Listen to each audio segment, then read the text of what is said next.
வணக்கம். உங்களை இந்த மாதிரி ஒரு புதிய கிளாஸ்ல செஞ்சதுல எனக்கு ரொம்ப ரொம்ப சந்தோஷம். இன்னைக்கு நம்ம படிக்க போறது என்னன்னா கீழ்பாதாளத்தை பத்தி படிக்க போறோம். இதை தாழ்ந்த பாதாளம்னு சொல்லுவாங்க. சரிங்களா? இப்ப பூமிக்கு அடியில 3 பகுதி இருக்கு. முதல் பகுதி பரதேசம், இரண்டாவது பகுதி மேல் பாதாளம், மூன்றாவது பகுதி கீழ்பாதாளம் இல்லைன்னா தாழ்ந்த பாதாளம். சரிங்களா?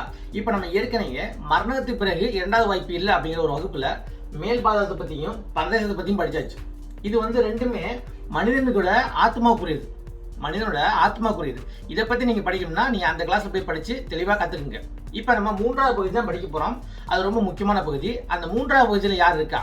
ஏன்னா முதல் 2 பகுதியில மனிதனோட ஆத்மா இருக்குன்னா அந்த மூன்றாவது பகுதியில யார் இருக்காங்கன்னு தெரிஞ்சுக்கணும். அது ரொம்ப முக்கியமான விஷயம். இந்த கிளாஸ்க்கு இப்ப போவோம். நீங்க ரெடியா இருக்கீங்களா?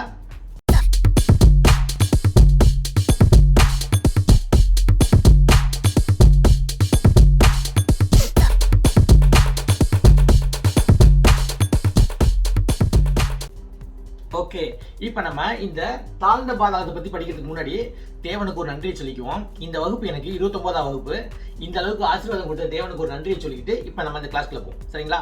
இப்போ தாழ்ந்த பாதாளம் இங்க யார் இருக்கான்னா தேவனோட எண்ணத்திற்கும் திட்டத்திற்கும் செயலுக்கும் நேரடியாக குறுக்கிட்ட தேவதூதர்கள். இந்த தேவதூதர்களுக்கு தேவனை நன்றாகவே தெரியும்.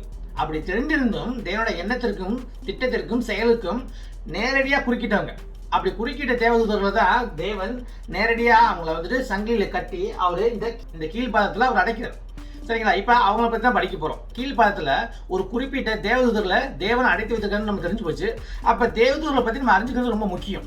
அப்ப அதுக்காண்டி நான் ஏற்கனவே ஒரு நிறைய கிளாஸ் போட்டிருக்கேன். குறிப்பா சொல்லப்போனா இப்ப பூமிக்குள்ள எப்படி 3 பகுதிக்கு நம்ம படிக்கிறோம், அதே மாதிரி பூமிக்கு மேல 3 வகையான வானம் இருக்கு.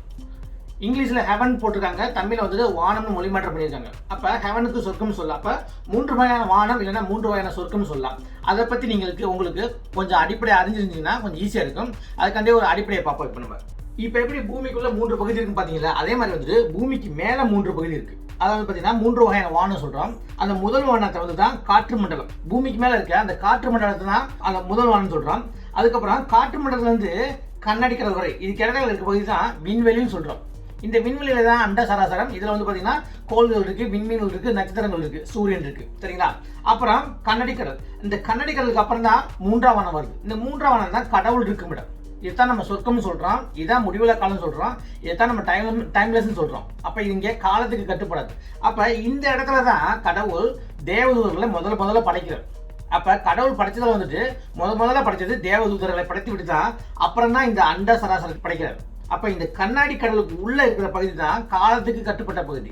அப்ப இந்த அண்ட சராசரத்தையும் இந்த காற்று மண்டலத்தையும் இந்த பூமியையும் இந்த பூமியில உள்ள வேலையும் படைக்கும் போது தேவதூதர்கள் எல்லாத்தையும் பார்த்துருக்காங்க. அப்ப தேவதூதர்களுக்கு மறைபொருளே கிடையாது.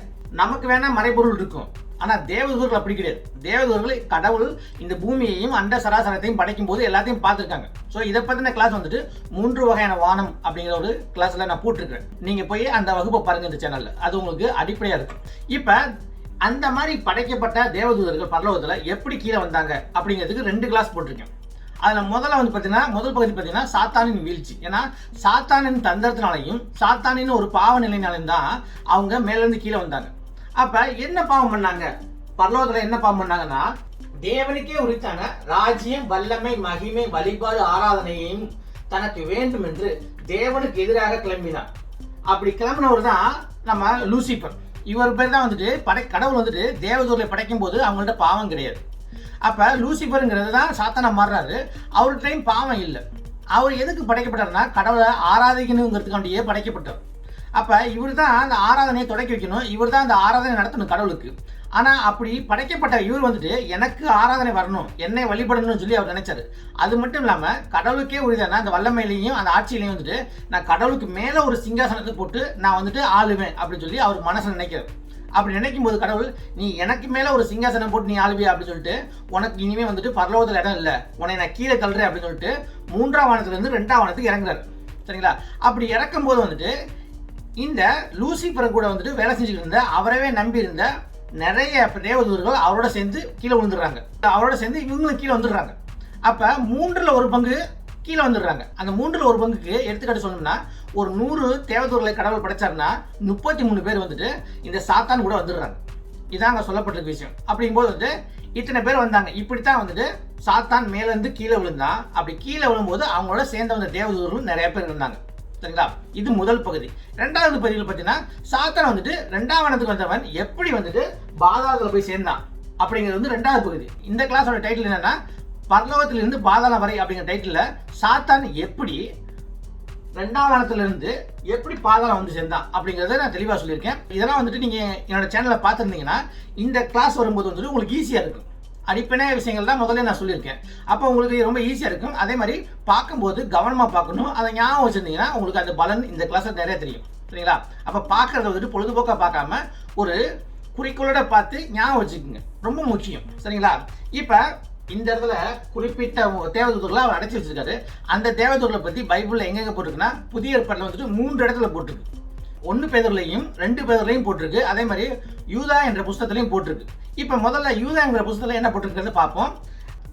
தங்களுடைய ஆதி மேன்மையை காத்து கொள்ளாமல் தங்களுக்குரிய வாசஸ்தலத்தை விட்டுவிட்ட தூதர்களையும் மகா நாளின் நியாய தீர்ப்புக்கென்று நித்திய சங்கிலிகளினாலே கட்டி அந்தகாரத்தில் அடைத்து வைத்திருக்கிறார். இப்ப தேவன் தான் அந்த தேவதூதர்களை நித்திய சங்கிலியில கட்டி அடைத்து வைத்திருக்கிறார். அப்ப இந்த வசனம் 6வது வசனத்துல இருந்து தொடங்குது. இப்ப பார்க்கும்போது தங்களுடைய ஆதி மேன்மை காத்துக்கொள்ளாமல் தங்களுக்குரிய வாசதலத்தை விட்டுவிட்ட தேவதூதர்களையும். அப்ப தேவதூதரோட வாசதலம் எங்க இருக்கு? ஆக்சுவலா அவங்க படைக்கப்பட்டது 3ஆம் வானத்துல படைத்தார், சொர்க்கத்துல தான் படைத்தார். இப்ப நம்மளை படைச்சது பூமியில. இப்ப நம்ம இங்க இருந்து சொர்க்கத்துக்கு போதான் முயற்சி பண்ணிட்டு இருக்கோம். ஆனா அவங்கள படைச்சதே சொர்க்கத்து தான். அப்ப அவங்க அது ஆதி மேன்மை அவங்களுக்கு அங்கே இருக்கு, ஆரம்பத்திலேயே அவங்களுக்கு கொடுக்கப்பட்டிருக்கு. நமக்கு அப்படி இல்லை, நம்ம பூமியில பிறந்திருக்கோம். அவங்கெல்லாம் படைக்கப்பட்டதே சொர்க்கத்துல படைக்கப்பட்டாங்க. அப்ப தங்களுடைய ஆதி மேன்மையை காத்து கொள்ளாமல், அப்ப சொர்க்கத்துல படைக்கப்பட்டது அந்த இடத்தை காத்து கொள்ளாமல் தங்களுக்குரிய வாசதலத்தை விட்டுவிட்ட தேவதூதர்களையும், சொர்க்கங்கிற வாசலத்தை விட்டுவிட்ட தேவதூதர்களையும் மகா நாளின் நியாய தீர்ப்புக்கென்று நித்திய சங்கிலியில் கட்டி. இப்ப மகா நாளின் நியாய தீர்ப்புனா இன்னும் வரல. அந்த நியாய தீர்ப்பு இயேசு கிறிஸ்துவின் 1000 வருஷம் அரசாட்சிக்கு அப்புறம் தான் அந்த மகா நாளின் நியாய தீர்ப்பு. அதைத்தான் பைபிள்ல போட்டிருக்கு, பெரிய வெள்ளை சிங்காசன நியாய தீர்ப்பு. இதுதான் கடைசி ஜட்ஜ்மெண்ட். சரிங்களா? அந்த நியாய தீர்ப்புக்கு வரைக்கும் நித்திய சங்கிலியில கட்டி, நித்தியம்னாவே உங்களுக்கு முடிஞ்சு போச்சு. ஒரு தடவை சங்கிலியில கட்டினா அந்த சங்கிலியில அவுக்க முடியாது. விலங்கு போட்டதான் அந்த விலங்கு அவுக்கவே படாது. அதுதான் நித்தியமா கட்டுறது. அப்ப தேவன் அவங்கள நித்தியமா சங்கிலியில கட்டி அந்தகாரத்தில் அடைத்து வைத்திருக்கிறார். அந்தகாரம்னா உங்களுக்கு தெரிஞ்சிருக்கும், இருட்டு. ஒரு இருளை தான் அந்தகாரம் சொல்லப்பட்ட விஷயம். அப்ப இந்த தாழ்ந்த பாதாளங்கிறது வந்து ஒரு இருட்டான இடம். அந்த இருட்டான இடத்துல வந்து பாத்தீங்கன்னா இவருக்கு எதிராக போன அந்த தேவதூதர்களை வந்துட்டு இவர் நித்திய சங்கிலியில கட்டி மகா நாளின் நியாய தீர்ப்புக்காக அவங்களை கட்டி இப்பயே அடைத்து வைத்திருக்கிறார்.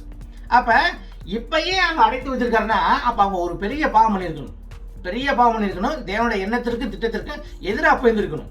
அப்ப அந்த மாதிரி பாவம் என்னன்னு பார்க்கணும். இப்ப அடுத்த வசனத்தை படிச்சா கொஞ்சம் நமக்கு விடை கிடைக்கும். அது என்னங்கிறதையும் பார்ப்போம். அப்படியே சோதோம் கொமோரா பட்டணத்தார்களும் அவைகளை சூழ்ந்த பட்டணத்தார்களும் அவர்களைப் போல் விபசாரம் பண்ணி அந்நிய மாம்சத்தை தொடர்ந்து நித்திய அக்கினியின் ஆக்கினையை அடைந்து திருஷ்டாந்தமாக வைக்கப்பட்டிருக்கிறார்கள். இப்ப அதுக்குள்ள காரணத்தை வந்துட்டு தெளிவா சொல்லப்பட்ட விஷயம். ஆனா இதுல கொஞ்சம் பெரிய விஷயங்கள் அடங்கியிருக்கு. இதனாலதான் நான் முதல்ல பரதேச மேல் பாதாளம் அப்படிங்கிறத பத்தி விளக்கி சொன்னோன்னே நேரடியா நான் வந்துட்டு தாழ்ந்த பாதாளம் போகல. இடையில ஒரு கிளாஸ் போட்டேன். என்ன கிளாஸ்னா சோதம் கமோரா அப்படிங்கிற ஒரு கிளாஸ் போட்டேன். அந்த கிளாஸ் போட்டனாலதான் இப்ப நம்மளுக்கு ஈஸியா இருக்கும் இந்த தாழ்ந்த பாதாளத்தை பத்தி படிக்கும்போது. ஏன்னா அந்த தேவதூதர்களை பத்தி சொல்லும் போது வந்துட்டு இவரு சோதம் கமோரா பத்தி சொல்றாரு. அப்ப சோதம் கமோரா பத்தி நம்ம ஏற்கனவே படிச்சனால நமக்கு கொஞ்சம் ஈஸியா இருக்கும் இப்ப விளக்கம் சொல்லும் போது. இப்ப என்ன சொல்லிருக்காங்கன்னா, அப்படியே சோதம் கொமோரா பட்டணத்தார்களும் அவைகளை சூழ்ந்த பட்டணத்தார்களும் அவர்களை போல் விபச்சாரம் பண்ணி அந்நிய மாமிசத்தை தொடர்ந்து. இப்ப இந்த இடத்துல நல்லா பாத்துங்க, சோதம் கொமோரா பட்டணத்திற்கு என்ன நடந்துச்சுங்கிறத நம்ம பார்த்துட்டோம். அப்ப இங்க அவர்களை போல் விபச்சாரம் பண்ணி, அப்ப இங்க அவர்கள்னா யாருன்னா தேவதூர்களை சொல்லப்பட்டிருக்க விஷயம். இந்த தேவதூர்களை சொல்லப்பட்டிருக்க விஷயம். அப்ப அவர்களை போல் விபச்சாரம் பண்ணி, சோதம் கொமோரா பட்டணத்துல பாத்தீங்கன்னா விபச்சாரம் அதிகம், உங்களுக்கு தெரிஞ்ச விஷயம். அது மட்டும் இல்லாம அந்நிய மாமிசம். ஃபர்ஸ்ட் விபச்சாரத்தை பத்தி சொல்லிக்குவோம், அப்புறம் அந்நிய மாமிசம். விபச்சாரங்கிறது வந்து பாத்தீங்கன்னா கடவுள் வந்துட்டு உடலுறவுங்கிற அந்த ஒரு நிகழ்ச்சி பாத்தீங்கன்னா கல்யாணங்கிற ஒரு உடன்படிக்கை உள்ளதான் அது வந்துட்டு அவர் அனுமதி கொடுத்திருக்காரு. அந்த கல்யாணங்கிற உடன்படிக்கை வெளியே நடக்கிற அனைத்து உடலுறவுமே விபச்சாரம் தான். அது நீங்க எப்படி வேணா எடுத்துக்கலாம். அது ஆண் எடுத்துக்கலாம், பெண்ணு எடுத்துக்கலாம், எப்படி வேணா எடுத்துக்கலாம். கல்யாணங்கிற உடன்படிக்கைக்கு வெளியே நடந்துச்சுன்னா அது கண்டிப்பா வந்துட்டு பாத்தீங்கன்னா அது விபச்சாரம். இதாங்க சொல்லப்பட்டிருக்க விஷயம். அடுத்து அந்நிய மாமிசத்தை தொடர்ந்து. இப்ப விபச்சாரத்திலே அந்நிய மாமிசம் என்னன்னா, இப்ப வந்துட்டு கடவுள் மனிதனை படைக்கும் போதே ஆணை பெண்ணுக்கும் பெண்ணை ஆணுக்கும் தான் படைக்கிறார். ஆனா இந்த காலத்துல அதெல்லாம் கிடையாது. அது அந்த காலத்துல இருக்கு, அந்த காலத்துல இருக்கு, இந்த காலத்துல இருக்கு. இந்த காலத்துல என்ன நடைமுறைப்படுத்தி அதை வந்துட்டு சட்டப்பூர்வமா ஒத்துக்கிட்டாங்க. ஆனா அந்த காலத்துல அப்படி கிடையாது. அந்த காலத்துல வந்துட்டு அவன் பிடிச்சதை பண்ணிக்கிட்டான். சரிங்களா? இப்ப அந்நிய மாமிசம்னா ஆம்பளை கூட போனா அது அந்நிய மாமிசம், பொம்பளை கூட போனா அந்நிய மாமிசம். ஏன்னா இது கடவுள் ஒத்துக்கல. அதே மாதிரி தேவதூதர்கள் மனுஷன் கூட போனா அந்நிய மாமிசம். அதே மாதிரி தேவதூதர்கள் மிருகம் கூட போனாலும் அந்நிய மாமிசம். அதே மாதிரி மனுஷங்க மிருகம் கூட போனாலும் அந்நிய மாமிசம். இதாங்க சொல்லப்பட்டிருக்குது அந்நிய மாமிசம். அப்ப கடவுள் ஒத்துக்கொண்டது ஒண்ணுதான், திருமணங்கிற உடன்படிக்கைக்குள்ள ஆணும் பெண்ணும் உடலுறவு கொள்றது தான் கடவுள் ஒத்துக்கிட்டாரு. அதுக்கு தான் அனுமதி இருக்கு. இதை தவிர வேற எந்த உடலுறவையும் கடவுள் ஒத்துக்கொள்ளவே இல்லை. சரிங்களா? அப்ப இதுதான் அந்நிய மாமிசம். இந்த அந்நிய மாமிசமும் விபச்சாரம் தான் அந்த சோதம் கமரா பட்டணத்துல பண்ண விஷயம். உங்களுக்கு நல்லா தெரியும். அந்த 2 தேவதூதர்கள் மனுஷ உருவத்துல அந்த சோதம் நகரத்துக்குள்ள போகும்போது லோத் வந்துட்டு நீங்க வீதியில எல்லாம் தங்காதீங்க, சின்னாமண்ணம் ஆயிடுவீங்க, நேரம் எங்க வீட்டுல வந்து தங்குங்க அப்படிவாங்க. ஆனா அந்த நகரத்தை சோதித்து பார்க்கத்தான் அந்த 2 தேவதூதர்களும் மனிதர்களும் வந்திருப்பாங்க. அவங்க சொல்றாங்க நாங்க வீதியில தான் தங்குவோம், ஏன்னா இந்த நகரத்தை சோதித்து பார்க்க வந்திருக்கோம் அப்படிங்கும்போது வந்துட்டு அதுக்கு லோத்து ஒத்துக்கவே இல்லை. அப்ப லோத்தோட இவங்க வீட்டுல போய் தங்கிடுறாங்க. ஆனா அவங்க வீட்டுல போய் தங்கி இருந்தாலும் ராத்திரி ஆகும்போது அந்த நகரத்தில் இருந்த வாலிபர் முதல் கிழவர் வரை 4 திசையும் வந்து லோத்தோட வீடை சுத்தி கொண்டு லோத்திட்ட கேட்கிறாங்க, இன்னைக்கு ராத்திரி உன் வீட்டுக்கு வந்து அந்த புருஷர்களை வெளியே கொண்டு வாங்க, அவங்களோட நாங்க உடலுறவு கொள்ளணும் அப்படின்னு சொல்லிட்டு லோத்தோட சண்டை போடுறாங்க. அப்படி சண்டை போடும் போது நடந்துங்கிறத நம்ம போன கிளாஸ்ல படிச்சோம். பார்க்காதவங்க அந்த கிளாஸை பார்த்தீங்கன்னா உங்களுக்கு முழு விளக்கம் இருக்கும். அந்த முழு விளக்கத்தை இப்ப எல்லாம் கொடுக்க முடியாது. அப்ப அங்க அந்நிய மாமிசம் இருக்கு. இதான் அங்க அந்நிய மாமிசம். சரிங்களா? அப்படியே சோதங்கமர பட்டணத்தார்களும் அவர்களை சூழ்ந்த பட்டணத்தார்களும் அவர்களை போல் விபச்சாரம் பண்ணி அந்நிய மாமிசத்தை தொடர்ந்து நித்திய அக்கினியின் ஆக்கினியை அடைந்து, நித்திய அக்கினியின் ஆக்கினா அணையாத நெருப்புல போட்டு அவங்களுக்கு கொடுக்குற தண்டனை. அப்ப அந்த தண்டனைனா பெரிய வெள்ளை சிங்கேசன் நாயத்திற்குள்ள கொடுக்கப்படும். ஆனா அதுக்கு முன்னாடியே நம்ம படிச்சோம், அந்த நகரம் அழிக்கப்பட்டது, நெருப்பினாலும் கந்தகத்தினாலும் அழிக்கப்பட்டது பார்த்தோம். ஆக்கினை அடைந்து திருஷ்டாந்தமாக வைக்கப்பட்டிருக்கிறார்கள். அப்படின்னா எடுத்துக்காட்டா வைக்கப்பட்டிருக்காங்க.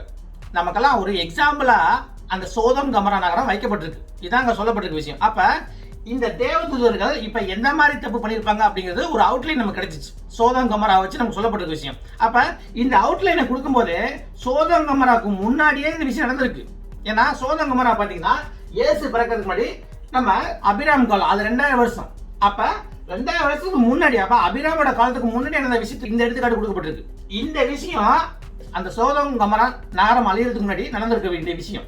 சரிங்களா? இதான் நம்ம புரிஞ்சுக்க வேண்டிய விஷயம். இப்ப நம்ம அடுத்த வசனத்தை படிச்சோம்னா நமக்கு கொஞ்சம் ஈஸியா இருக்கும். இப்ப 1 பேதுரு அதிகாரம் 3 வசனம் 18 இருந்து பார்ப்போம். இங்க இயேசு கிறிஸ்து தன்னை உயிரை கொடுத்து பரதேசம் போய் அங்க இருக்கவங்களை மீட்கிறாரு. அப்படி பரதேசம் போகும்போது 3 நாள் அங்க இருக்க வேண்டிய விஷயம் இருக்கு. சரிங்களா? ஏன்னா இயேசு கிறிஸ்து செத்த உடனே உயிர்த்தல் இல்லை, 3 நாள் கழிச்சு தான் உயிர்த்தெழுந்தார். அப்ப செத்த உடனே அவர் எங்க போனாரு? பரதேசம் தான் போனார். அப்படி பரதேசம் போகும்போது அங்க நடந்துச்சு அப்படிங்கிற ஒரு விஷயமும் சொல்லப்பட்டிருக்க விஷயம். சரிங்களா? இப்ப அதை பத்தி பார்ப்போம்.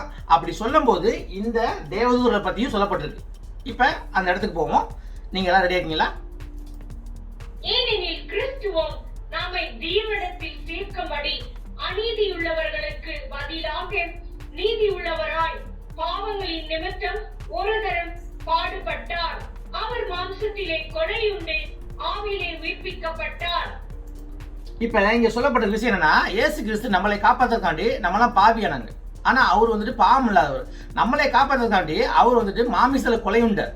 மாமிசத்துல அவர் வந்துட்டு தன் உயிரையும் ரத்தத்தையும் ஒரே தரம் பழிபொருளா கொடுத்து இறந்து போனார். அப்படி இறந்து போனது உடம்புல தான் இறந்து போனாரு. ஆனா உயிரை வந்தது ஆவியில உயிரானார். அதுக்கு இடையில என்ன நடந்துங்கிறதா முக்கியம். இப்ப அப்படி இறந்து போனே என்ன நடக்குது அப்படிங்கறத பாருங்க. அந்த ஆவியிலே அவர் போய் காவலில் உள்ள ஆவிகளுக்கு பிரசங்கித்தார். இப்ப இங்க சொல்லப்பட்டிருக்குது, அந்த ஆவியிலே அவர் போய் காவலில் உள்ள ஆவிகளுக்கு பிரசங்கித்தார். அப்ப இந்த ஆவியா இங்க எல்லாமே இருக்கிறதெல்லாம் ஆவிதான், ஆத்மா தான் இருக்கு. ஏன்னா மனுஷனா இருந்தாலும் சரி, இங்க தேவதூதரா இருந்தாலும் சரி, எல்லாமே ஆத்மா தான் இருக்கு. ஒன்ஸ் நீ உள்ள போயிட்டா செகண்ட் சான்ஸே கிடையாது. உள்ள வந்து அவனுக்கு உள்ள வந்துருச்சான், 2வது வாய்ப்பே கிடையாது. உனக்கு வந்துட்டு பூமி மேல உயிரோட இருக்கும்போது உனக்கு எத்தனை வாய்ப்பு வேணாலும் இருக்கு. செத்துட்டா உனக்கு வாய்ப்பு முடிஞ்சு. இந்த நியாயப்பிரமாணத்தின் காலமா இருக்கட்டும், இந்த சபையின் காலமா இருக்கட்டும், இல்லைன்னா எப்படி சொல்லலாம், பழைய ஏற்பாட்டின் காலமா இருக்கட்டும், புதிய ஏற்பாட்டின் காலமா இருக்கட்டும், இந்த ரகசிய வருகைக்கு முன்னாடி வரைக்கும் பாத்தீங்கன்னா வாழ்ற வரைக்கும் உனக்கு வந்துட்டு எல்லா சான்ஸுமே இருக்கு. செத்துட்டா உனக்கு சான்ஸ் இல்லை. சரிங்களா? இப்ப இவர் போய் போதிக்கிறார். அது ரொம்ப முக்கியமான விஷயம். அங்க போய் பிரசங்கிச்சு யாருக்கும் புண்ணியம் கிடையாது. இருந்தாலும் தேவன் போய் அங்க என்னத்தை போய் போதிச்சாரு அப்படிங்கிறது ரொம்ப முக்கியமான விஷயம். அதை நான் பின்னாடி சொல்றேன். அந்த பூர்வத்திலே நோவா பேழையை ஆயத்தம் பண்ணும் நாட்களிலே தேவன் நீடிய பொறுமையோட காத்திருந்த போது கீழ்ப்படியாமல் போனவைகள். இப்ப அந்த ஆவிகளை பத்தி சொல்றாரு. அந்த ஆவிகள் எப்படின்னா, அந்த ஆவிகள் பூர்வ காலத்திலே நோவா பேழையை ஆயத்தம் பண்ணும் நாட்களிலே தேவன் நீடிய பொறுமையோடு காத்திருந்த போது கீழ்ப்படியாமல் போனவைகள். இப்ப டைம் லைன் தெரிஞ்சு போச்சு. இந்த ஆவிகளோட காலகட்டம் என்னன்னு தெரிஞ்சு போச்சு. எந்த காலகட்டம்? நோவாவோட காலகட்டம். நோவாவோட காலகட்டம் பாத்தீங்கன்னா அபிராம் காலகட்டத்துல இருந்து 500 வருஷத்துக்கு முன்னாடி போகணும். அப்ப அதான் நோவாவோட காலகட்டம். அந்த ஆவிகள் பூர்வத்திலே நோவா பேழையை ஆயத்தம் பண்ணும் நாட்களிலே தேவன் நீடித்த பொறுமையோட காத்திருந்த போது, இந்த நீடித்த பொறுமையை தான் சொல்றாங்க 120 வருஷம் சொல்றாங்க. அப்ப தேவன் இந்த ஆவிகளுக்கும் 120 வருஷம் கொடுக்குறாரு. மனம் திரும்புவதற்கும் மனமாறுறதுக்கும் 120 வருஷம் கொடுக்குறாரு. எப்பயுமே கடவுள் உடனே ஜட்ஜ்மெண்ட் கொடுக்கறது கிடையாது. ரொம்ப பொறுமையா தான் வெயிட் பண்றாரு கடவுள். ஜட்ஜ்மெண்ட் கொடுக்கறது முன்னாடி எல்லா இடத்துலயுமே பொறுமையாக வெயிட் பண்றாரு. நிறைய வார்னிங்ஸ் கொடுப்பாரு. முதல்ல நம்ம தேவனை எப்பவுமே எழுத்தமா கவுத்தமா செய்யற காரியமே கிடையாது. நிறைய வார்னிங்ஸ் இருக்கு, சரிங்களா? அப்ப நீடிய பொறுமையோடு காத்திருந்த போது கீழ்ப்படியாமல் போனவைகள். அப்ப கீழ்ப்படியாமனா அவர் சொன்னதை கேட்காம அவருக்கு எதிராக போனவர்கள். அப்ப என்ன சொன்னதை கேட்காம எதிராக போனாங்க நம்ம படிக்க போறோம். அது பின்னாடி வரும்போது தெரியும் உங்களுக்கு. அந்த பேழையிலே சிலராகிய 8 பேர் மாத்திரம் பிரவேசித்து ஜலத்தினாலே காக்கப்பட்டார்கள். இப்ப அந்த மாதிரி அவங்க கீழ்ப்படியாம போனதான் அங்க ஒரு ஜட்ஜ்மெண்டே வந்துச்சு. அங்க ஒரு நியாய தீர்ப்பே வந்துச்சு. கடவுள் இந்த உலகத்தை அழிக்கிறார். 8 பேரை மச்சம் வச்சுட்டு, 8 பேர் என்ன, நோவா 1, அவரோட பசங்க 3 பேரு, பிளஸ் நோவோட மனைவி, அந்த பசங்களுக்கு 3 பேர் மனைவி. அப்ப 8 பேரை மட்டும் வச்சுட்டு இந்த உலகத்தையே அழிக்க வேண்டிய சுச்சுவேஷன் வந்துருது. இந்த உலகத்தையே அழிக்கக்கூடிய ஒரு நிலைமை கடவுளுக்கு வந்துருது. அந்த அளவுக்கு ஒரு மோசமான காரியம் நடந்திருக்கு அந்த இடத்துல. இந்த உலகத்தையே அழிக்கிறார். 8 பேர்த்த வச்சுட்டு இந்த உலகத்தை அழிக்கிறாருன்னா அப்ப இவங்க பண்ண தவறு எந்த அளவுக்கு பெரிய தவறா இருக்கும். இவங்க எந்த அளவுக்கு தேவனோட எண்ணத்திற்கும் செயலுக்கும் திட்டத்திற்கும் எதிராக போயிருப்பாங்க. கடவுள் 8 பேரை மட்டும் தான் வைக்க முடியும், இது எல்லாத்தையும் அழிக்கணும். அந்த அளவுக்கு கொண்டு வந்து விட்டாங்க. இங்கே ஆபிரகாம் காலத்தை பார்த்தா சோதம் கமரங்கிற 2 பட்டணம் தான் அழியுது. ஆனா அங்க உலகமே அழியுது. அப்ப அதோட பிரச்சனை பாருங்க, எந்த அளவுக்கு அவங்க தப்பு பண்ணியிருப்பாங்க. அந்த அளவுக்கு தப்பு பண்ணாலதான் இவங்க அந்த காலத்துல நித்திய செங்கலை கட்டி மகாநாள் நியாய தீர்ப்புக்கு அப்பயே வைக்கப்பட்டாங்க, சரிங்களா? இதை பத்தி இன்னும் கொஞ்சம் படிக்க தான் அது என்னன்னு தெரியும். இப்ப நம்ம எல்லாரும் நோவா காலம் சொல்லி எனக்கப்ப நம்ம நோவா காலத்துக்கு போகணும். வேற வழியே கிடையாது. வசனம் 1, ஆதியாகமம் 6 வசனம் 1. மனுஷர் பூமியின் மேல் பெருகத் துவக்கி அவர்களுக்கு குமார்த்திகள் பிறந்த போது தேவகுமாரர் மனுஷ குமார்த்திகளை அதிக சௌந்தரியம் உள்ளவர்கள் என்று கண்டு அவர்களுக்குள்ளே தங்களுக்கு பெண்களை தெரிந்து கொண்டார்கள். இப்ப இதுல ரொம்ப முக்கியமான விஷயம் பாத்தீங்கன்னா, இதுல ஏகப்பட்ட கருத்து வேறுபாடு இருக்கு, சரிங்களா? முதல் வசனத்துல எந்த கருத்து வேறுபாடும் கிடையாது. மனுஷர் பூமியிலே பெருக தொடங்கி அவர்களுக்கு குமாரத்திகள் பிறந்த போது. அப்படின்னா ஆதாம் காலத்துல இருந்து கடவுள் ஆசீர்வாதம் என்ன கொடுத்திருக்காரு? நீங்க பல்கி பெருகி இந்த பூமியை நிரப்புங்கன்னு சொல்லி தான் ஆதாமுக்கும் ஏவாளுக்கும் அந்த ஆசீர்வாதத்தை கொடுக்குற கடவுள். அப்ப கொஞ்சம் கொஞ்சமா பல்கி பெருக ஆரம்பிக்கிறாங்க. அப்ப 1500 வருஷம் ஓடிடுது. 1500 வருஷம் ஓடிடுது. அப்படி 1500 வருஷம் ஓடும்போது பூமியில கொஞ்சம் கொஞ்சமா மக்களோட அந்த அடர்த்தி, மக்களோட பெருக்கம் அதிகமாகுது. அப்படி ஆகும்போது என்ன நடக்கும் பார்ப்போம். இப்ப 2வது வசனத்துல தான் பிரச்சனை. தேவகுமாரர் மனுஷகுமாரத்திகளை அதிக சௌந்தரிய உள்ளவர்கள் என்று கண்டு அவர்களுக்குள்ளே தங்களை பெண்களை தெரிந்து கொண்டார்கள். இந்த வசனத்தை தான் நிறைய பிரச்சனை இருக்கு. இப்ப பொதுவாகவே நம்ம கத்தோலிக்க தலையும் சரி, நம்ம கிறிஸ்துவ மதம்னு சொல்லப்பட்டிருக்கோம்ல, அந்த எல்லா பிரிவுலையும் சரி, இதுல பாத்தீங்கன்னா இந்த தேவகுமாரர்களை பாத்தீங்கன்னா மனுஷன் சொல்லிட்டாங்க. தேவகுமாரர்களை மனுஷன் சொல்லிட்டாங்க. ஆனா தவறான விஷயம். என்னை பொறுத்த வரைக்கும் இது தவறு. இந்த இடத்துல தேவகுமாரன் சொல்லப்படுறது அந்த தேவ தூதர்கள், அந்த தேவதூதர்கள் தான் சொல்லப்பட்டிருக்க விஷயம், சரிங்களா? ஆனா அவங்க ஏன் அதை அப்படி சொன்னாங்கிறதுக்கு ஒரு காரணம் சொல்றாங்க. அங்க பாத்தீங்கன்னா ஆதாமுக்கு பிறந்த அந்த 3வது மகன் பேர் தான் சேத். முதல் மகன் 2ஆம் மகன் பேரை பத்தி உங்களுக்கு தெரியும். அவங்களுக்கு நடந்த விஷயம் உங்களுக்கு தெரியும். சுருக்கமா சொல்லிக்கிறேன். முதல் மகன் பேர் காயின், 2ஆம் மகன் பேர் ஆபேல். முதல் மகன் ஒரு விவசாயி, 2ஆம் மகன் ஒரு ஆடு மேய்க்கிறவன். அப்ப கடவுளுக்கு அவன் பலியை கொடுக்கும்போது பாத்தீங்கன்னா இந்த ஆடு மேய்க்கிறவன் இந்த ஆபேல் நல்ல ஒரு முதல் பலனான ஒரு கொழுத்த ஒரு ஆட்டை கொடுக்குறான். தேவனுக்கு காணிக்கை கொடுக்குறான். தேவன் அதை ஏற்றுக்கொள்றார், மனப்பூர்வம் அதை ஏற்றுக்கொள்றார். ஆனா இந்த காயின் பாத்தீங்கன்னா தனக்கு அந்த அறுவடையில முதல் பலனை கொடுக்காம அவன் தேவையில்லாதையும் காஞ்சு போனதையும் தோஞ்சு போனதையும் கடவுள் கொடுக்குறான். அப்ப அதை கடவுளுக்கு ஏத்துக்கல. இதனால பாத்தீங்கன்னா காயினுக்கு ஆபேல் மேல ஒரு பொறாமை இருக்கு. அப்படி பொறாம வரும்போது ஒரு காலகட்டத்துல முதல் கொலை அங்க நடக்குது. அப்ப இந்த பூமி முதல்ல ரத்தம் பாக்குது. இவன் தன் சகோதரனை கல்லால அடிச்சு கொன்றுறான். அப்படி கொல்லும் போது வந்து அவனோட ரத்தம் அந்த பூமியில பட்டுருச்சு. அப்ப கடவுள் வந்துட்டு காயின் கேட்கறாரு, உன் சகோதரனா ஆபேல் எங்க கேட்கறாரு. இவன் வந்துட்டு நான் சகோதரன் காவலாளியா, அப்படிலாம் கிடையாது அப்படின்னு சொல்லிட்டான். அப்ப கடவுள் சொல்றாரு, பூமியில இருந்து அவனோட ரத்தம் என்கிட்ட பேசுது, நீ அவனை கொன்னுட்ட அப்படின்னு சொல்லும் போது வந்துட்டு அவனை சபிக்கிறார் இடத்துல. அப்ப அவன் சொல்றான், என்ன நீங்க சபிச்சீங்கன்னா எல்லாருக்கும் தெரிய வரும்போது என்னை அடிச்சு கொன்றுவாங்க அப்படின்னு சொல்றான். அப்ப வந்துட்டு உன்னை யாரும் கொல்லாதபடிக்கு உன் மேல வந்துட்டு ஒரு குறிய போடுறேன் அப்படின்னு சொல்லி அவனையும் காப்பாத்தி விட்டு அவன் அங்க தனியா அனுப்புறாரு. அவன் தனியா போடுறான், அவனோட வம்சவழி தனியா வருது. இப்ப அதுக்கப்புறம் வந்துட்டு பாத்தீங்கன்னா ஆதாமுக்கு இன்னொரு மகன் பிறக்கிறான். ஆதாமுக்கு 130 வயசா இருக்கும்போது வந்துட்டு இன்னொரு மகன் பிறக்கிறான். அவன் பேர் தான் சேத். அப்ப அந்த சேத்து தான் வந்துட்டு பாத்தீங்கன்னா ஆதாமை போல இருந்தான்னு சொல்லப்பட்டிருக்க விஷயம். அப்ப வந்துட்டு அவனும் வந்துட்டு கடவுளோட வழி நடந்தான் அப்படி சொல்லப்பட்டிருக்க விஷயம். இப்ப இவங்க இந்த தேவகுமாரன் சொல்லும் போது வந்து பாத்தீங்கன்னா இவங்க அவனை தான் சொல்றாங்க. அப்ப அவனோட சந்ததியத்தை சொல்றாங்க. தேவகுமாரன் சொன்னா அந்த செத்தோட வம்சவழியை தான் சொல்றாங்க. மனுஷ குமாரத்திகள் சொல்லப்பட்டிருக்கிறது பார்த்தீங்கன்னா அந்த காயினோட வம்சவழியில் வந்து அந்த பெண்களை சொல்றாங்க. அப்ப காயினோட வம்சவழிக்கு அவங்க மோசமானவங்களுக்கும் செத்தோட வம்சவழிக்கு நல்லவங்களுக்கும் சொல்லியிருக்காங்க. அந்த தீரியை நான் ஒத்துக்க முடியாது. ஆனா இதுதான் 99.9% வந்துட்டு கத்தோலிக்க மதத்திலையும் பிளஸ் வந்துட்டு அதனால எல்லா கிறிஸ்துவ பிரிவுகளையும் சொல்லி கொடுக்குறாங்க. ஆனா அது தவறான முறை அப்படிங்கிறத நீங்க நம்ம பார்ப்போம். சரிங்களா? எப்படி பார்க்க போறோம்னா இங்க போட்டிருக்க வார்த்தையோட அர்த்தத்தை நம்ம தெளிவா பார்த்தாலே வந்துட்டு அது தவறான முறைன்னு தெரியும். சரிங்களா? அது மட்டும் இல்லாம இந்த முறை வந்துட்டு வந்து 3ஆம் நூற்றாண்டுல செயின்ட் ஆகஸ்டின்ங்கிற ஒரு கத்தோலிக்க பாஸ்டர் தான் இந்த முறையை கொண்டு வந்தார். அதுக்கு முன்னாடியெல்லாம் அப்படி கிடையாது. சரிங்களா? இப்ப நம்ம இது தேவகுமார்கள் தான் அப்படி பார்க்கறதுக்கு நிறைய விஷயங்கள் நம்ம படிக்க போறோம். சரிங்களா? அதுக்கு முன்னாடி வந்துட்டு சில விஷயங்களை தெரிஞ்சுக்கணும். இப்ப சன் ஆஃப் காட் அப்படின்னா நமக்கு தெரிஞ்ச விஷயம். இப்ப நம்மளும் சன் ஆஃப் காட்னு சொல்லலாம். ஆனா ஒரு குறிப்பிட்ட அளவுக்கு தான் சொல்ல முடியும். ஆனா உண்மையுமே இந்த சன் ஆஃப் காட்னு சொன்னா அது இயேசு கிறிஸ்து தான் குறிக்கும். இயேசு கிறிஸ்து தான் ஒரே பேரான குமாரன். குமாரன் சொன்னாவே தேவகுமாரன் சொன்னது இயேசு கிறிஸ்து. அப்படிங்கும்போது இது எங்க சொல்லப்பட்டிருக்குன்னா நம்ம யோவான்ல சொல்லப்பட்டிருக்கு. அப்ப சன் ஆஃப் காட் என்னன்னு பார்க்க போறோம். அப்புறம் சன்ஸ் ஆஃப் காட் என்னன்னு பார்க்க போறோம். அதே மாதிரி சில்ட்ரன் ஆஃப் காட் என்னன்னு பார்க்க போறோம். பைபிள் படிக்கிறதுக்கு இதெல்லாம் அடிப்படை தெரிஞ்சிருச்சுன்னா இந்த வசனம் படிக்கும் போது கொஞ்சம் ஈஸியா இருக்கும். த சன் ஆஃப் காட்னா அது இயேசு கிறிஸ்து தான் சொல்லப்பட்ட விஷயம். அது தேவகுமாரன். அப்ப தேவகுமாரங்கிற ஒரு டைட்டில் அந்த தலைப்பு யாருக்கு வரும்னா இயேசு கிறிஸ்து வரும். அதே மாதிரி ஒரே பேரான குமாரன் சொன்னா அது இயேசு கிறிஸ்து தான். இப்ப தேவன் ஆதியில வந்துட்டு வார்த்தையா இருந்தாரு. அந்த வார்த்தை தேவனத்துல இருந்துச்சு. அந்த வார்த்தை தேவனா இருந்துச்சு யோவான் 1:1 போட்டிருக்கு. அப்ப தேவன் வந்துட்டு அந்த வார்த்தை தேவனா இருந்ததுன்னு சொல்லும்போது வந்துட்டு அவர் படைக்கப்படல, அவர் தந்தை கூட தான் இருக்காரு. இப்ப நம்ம தந்தைன்னு சொல்றோம், மகனை மகன் சொல்றோம், அப்புறம் பரிசுத்தாவி சொல்றோம். இந்த 3 சொல்றோம். அப்ப தந்தை வந்துட்டு மகன் இல்லைன்னா தந்தை ஆக முடியாது. அதே மாதிரி மகன் தந்தை இல்லைன்னா மகனா இருக்க முடியாது. அப்ப இந்த 2 பேருமே ஒன்னா இருக்கணும், ஒரே டைம்ல இருக்கணும். ஒரே டைம்ல இருந்தா தான் தந்தை வந்துட்டு தந்தைங்கிற பேர் வரணும். ஏன்னா தந்தைக்கு மகன் இருந்தா தான் தந்தை ஆக முடியும். இப்ப மகன் சொல்லிட்டா தந்தை இருந்தா தான் ஒரு மகன் சொல்ல முடியும். அப்ப இவங்க 2 பேரும் ஒரே டைம் எக்ஸிட் ஆகணும். அதே சமயத்துல பரிசுத்தாவியும் இவங்க கூட இருந்திருக்கு ஒரே டைம்ல. அப்ப 3 பேருமே ஒரே கடவு. அப்ப இவங்க 3 பேருமே ஒரே டைம்ல இருக்காங்க. இதாங்க சொல்லப்பட்டிருக்க விஷயம். அப்ப இந்த ஒரே பேரான குமாரன் அப்படின்னா the son of God அப்படின்னா அது இயேசு கிறிஸ்து குறிக்கும். இதை பத்தி நீங்க படிக்கணும்னா யோவான் அதிகாரம் 3 வசனம் 16 எடுங்க.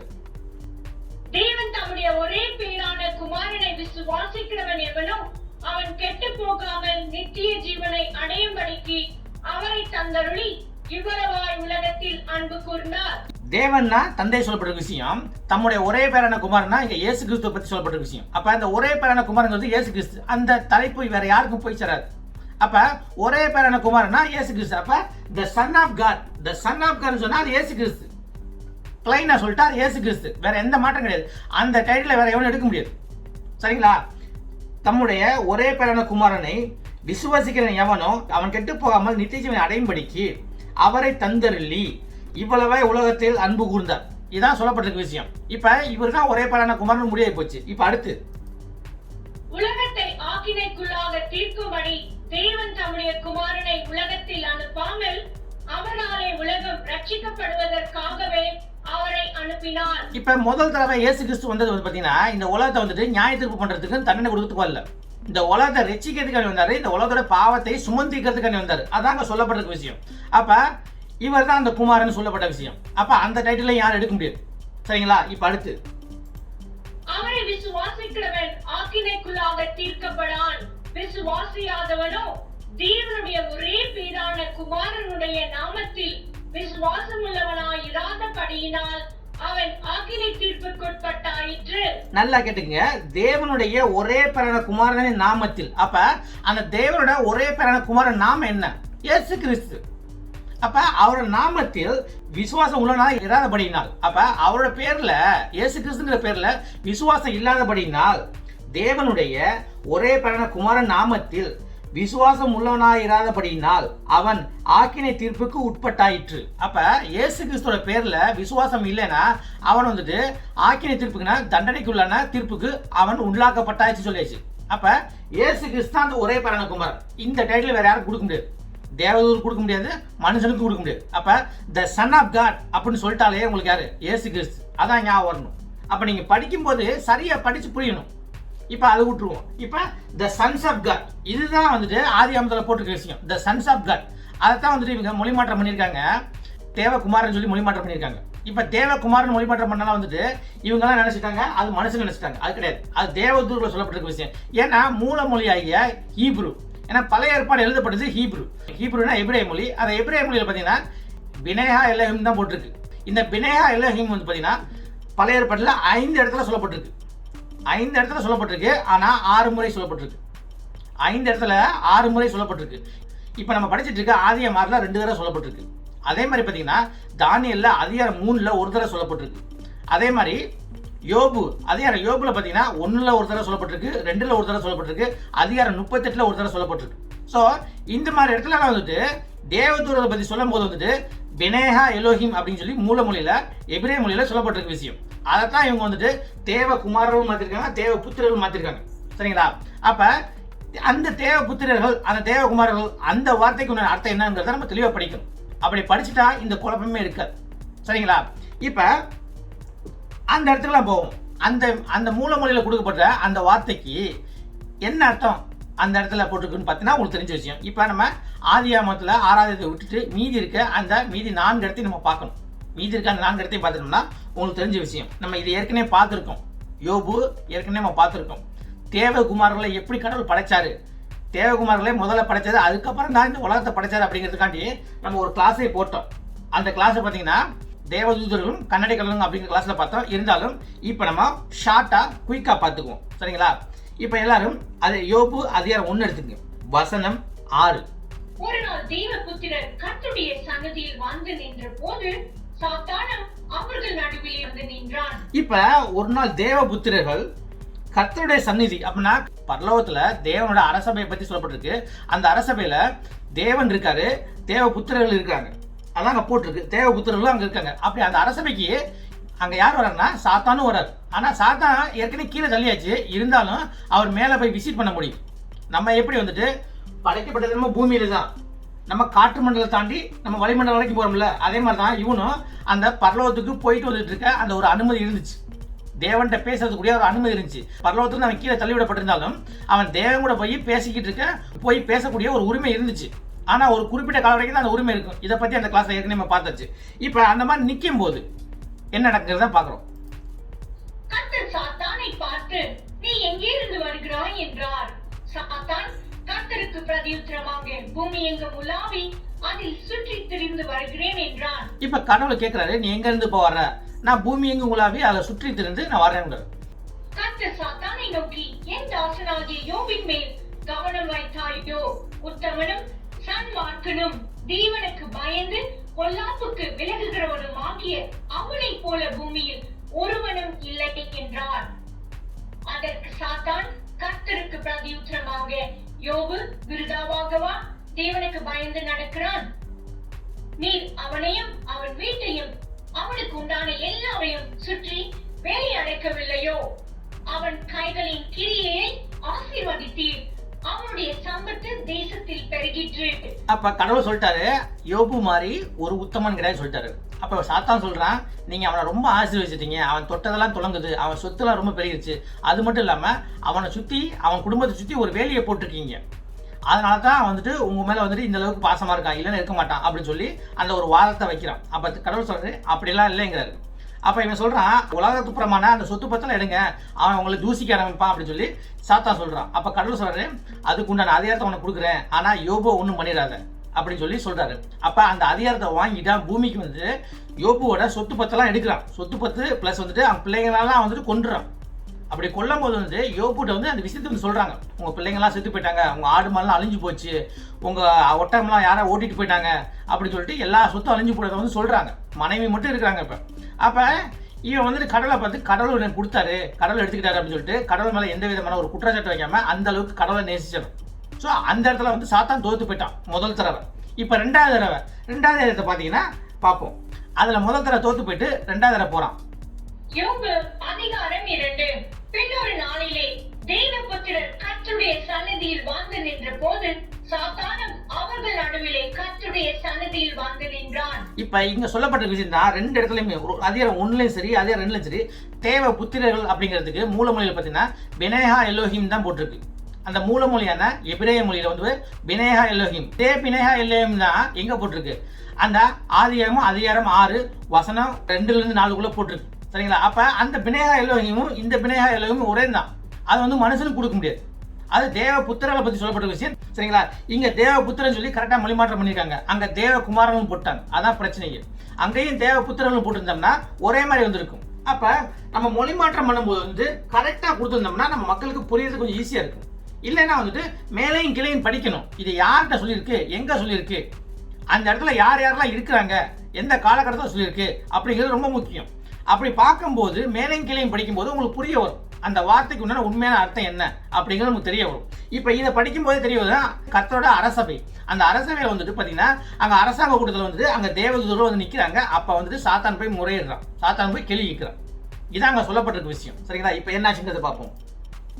கர்த்தர் சாத்தானை பார்த்து, நீ எங்கே இருந்து வருகிறாய் என்றார். சாத்தான் கர்த்தருக்கு பிரதியுத்தரமாக, பூமி எங்கும் உலாவி அதில் சுற்றி திரிந்து வருகிறேன் என்றான். அப்பொழுது கர்த்தர் சாத்தானை நோக்கி, நீ என் தாசனாகிய யோபின் மேல் கவனம் வைத்தாயோ? இப்ப ரெண்டாவது அதே மாதிரி தான் கேள்வி கேட்கிறாரு. அப்ப இவன் சொன்னா அவனுக்கு உண்டானதெல்லாம் எடுத்தாச்சு, அவனுக்கு ஒரு துன்பத்தை கொடுக்கறதுக்கு, அவனுக்கு ஒரு கஷ்டத்தை கொடுக்கறதுக்கு எனக்கு அனுமதி வேணும் கேட்கிறான். அப்ப இது வரைக்கும் வந்துட்டு அவன் எல்லாத்தையும் இழந்துட்டான். ஆனா இனிமே வந்துட்டு யோபுக்கு வாதை கொடுக்கறதுக்கு சாத்தான் வந்து அனுமதி கேட்கிறான். அப்ப அந்த அனுமதியும் கொடுக்குறாரு. அவனுக்கு வாதை கொடு, அவனை கொன்றாதன்னு சொல்லி கொடுக்குறாரு. சரிங்களா? அப்ப கீழே வந்து அவன் ரெண்டாவது தடவை வரும்போது தான் நடக்கிறது தான் மீதி இருக்க அந்த யோபுங்கிற புஸ்தகம். அது ரொம்ப சுவாரஸ்யமான புஸ்தகம். அதுக்குள்ள போறதுக்கு இப்ப டைம் இல்லை. இப்ப 3வது இடத்துக்கு போகும். சரிங்களா? இப்ப 3வது பார்த்தீங்கன்னா அதே புஸ்தகம் பார்த்தீங்கன்னா யோபு அதிகாரம் 38 வசனம் 7 வசனம் 7 போட்டிருக்கு. அந்த பினேஹா எலோஹிம் அப்படின்னா இவங்க தேவ புத்திரன் சொல்லி கரெக்டாக போட்டிருக்காங்க. ஆனால் ஆதியாமத்தில் தான் அவங்க கோட்டை விட்டாங்க. ஆதியாமத்தில் தான் கோட்டை விட்டாங்க வெளியே, இங்கே சரியாக போட்டிருக்காங்க. சரிங்களா? இங்கே தேவ புத்திரன்னு சொன்னால் கண்டிப்பாக தேவதூதர்கள் அப்படிங்கிறது உங்களுக்கு தெளிவாக புரிய வரும். இப்போ அதே பினேஹா எலோஹிம்ங்கிற அந்த ஒரு வார்த்தையை தான் மூலமொழியில் யூஸ் பண்ணியிருக்காங்க. இப்போ இங்கே நடக்குங்கிறதை நம்ம பார்ப்போம். யோபு அதிகாரம் 38. அப்பொழுது கர்த்தர் பெருங்காற்றில் இருந்து யோபுக்கு உத்தரவாக. இப்போ இங்கே என்ன நடக்குதுன்னா யோபு வந்துட்டு தனக்கு ஏற்பட்ட அந்த கொடுமையினால வந்துட்டு கர்த்தர்கிட்ட வந்துட்டு நிறைய கேள்வி கேட்டுறான். தன்னோட தகுதியை மீறி, தன்னோட அறிவுக்கு மீறி தேவையில்லாத கேள்வியை கேட்டுறான். இப்போ நம்ம எப்பயுமே வந்துட்டு ஒரு விஷயத்தை பற்றி தெரியலன்னா நம்ம வந்துட்டு அமைதியாக இருக்கிறது மேல். தேவையில்லாத விஷயத்தை பற்றி பேசுறத விட அந்த விஷயத்துக்கு தெரியலன்னா நமக்கு அமைதியாக இருக்கிறது மேல். தேவன் டைம் வந்துட்டு அளவுக்கு அதிகமாக தேவையில்லாத கேள்விகளை கேட்கும் போது வந்துட்டு தேவனே வந்துட்டு பதில் சொல்றதுக்கு பரலோகத்திலிருந்து யோபுகிட்ட வராரு. அவர் வரும்போது பெருங்காற்று சுழலா வந்து பேசுறாரு யோபுகிட்ட. அப்ப யோபுட்ட வந்துட்டு இவர் என்ன கேட்கிறாரு, நீ என்கிட்ட இப்படிலாம் கேள்வி கேட்கறியே, இப்ப நான் கேட்கறதுக்கு உன்னால பதில் சொல்ல முடியுமா அப்படின்னு சொல்லி பல கேள்வி கேட்கிறாரு. இதையும் நம்ம ஒரு கிளாஸ்ல போட்டிருக்கோம். சரிங்களா? பாப்பா இப்ப நடக்கும் சொல்லி. அறிவில்லாத வார்த்தைகளினால் ஆலோசனையை அந்தகாரப்படுத்துகிற இவன் யார்?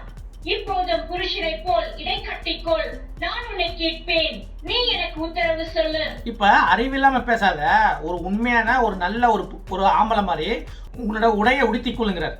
அப்ப நீ ஒழுக்கமா இருக்க கத்துக்க. இப்ப நான் உன்னை சில கேள்வியெல்லாம் கேட்கிறேன், அதுக்கு உன்னால பதில் சொல்ல முடியுமாங்கிறத பாரு அப்படின்னு சொல்லி பல விஷயங்கள் கேட்க போறாரு. இப்படி கேட்கும் போதுதான் நமக்கு தெரிய வரும் இந்த உலகத்தை படைக்கிறதுக்கு முன்னாடி அவர் தேவதூதரை படைச்சிருக்காரு. அப்ப இந்த உலகத்தை படைக்கும் போது ஏற்கனவே படைக்கப்பட்ட தேவதூதர்கள் அதை பார்த்து ஆரவாரம் பண்ணுவாங்க அப்படிங்கிற விஷயத்தை நமக்கு சொல்லப்பட்ட விஷயம். இந்த வகுப்பு தான் நான் வந்து ஏற்கனவே வந்துட்டு தேவதூதர்களும் கண்ணாடி கடலுங்கிற வகுப்புல நான் போட்டிருக்கேன். நீங்க பார்த்து பயனடைங்க. நான் பூமியை அஸ்திபாரப்படுத்துகிற போது நீ எங்கே இருந்தாய்?